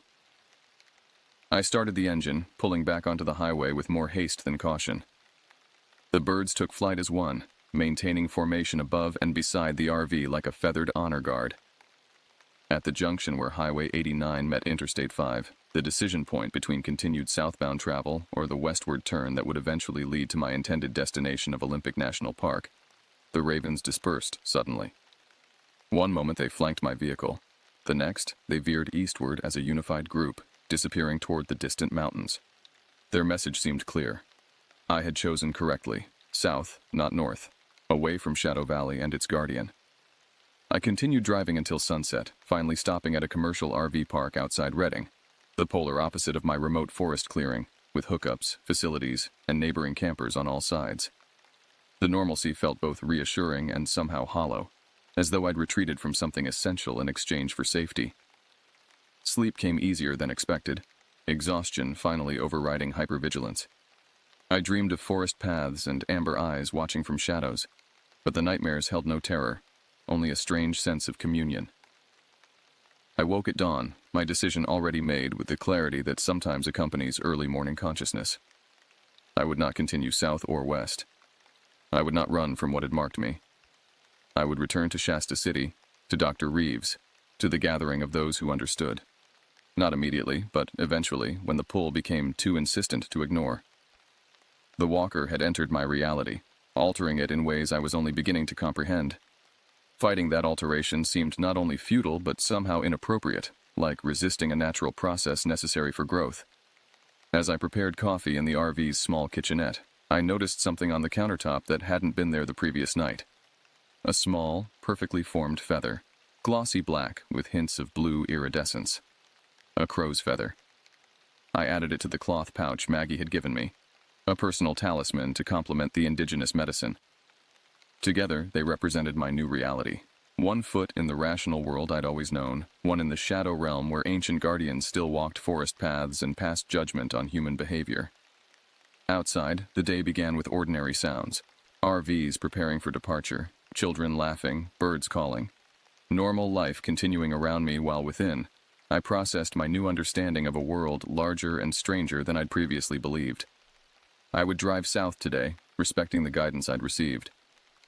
But someday, perhaps when summer returned to the mountains, I would find myself drawn back to that unmarked turn off Highway 97, to the valley locals called Shadow, to the entity waiting there. Not with fear, but with the respect worthy of something ancient and powerful. Something that had chosen to warn rather than harm.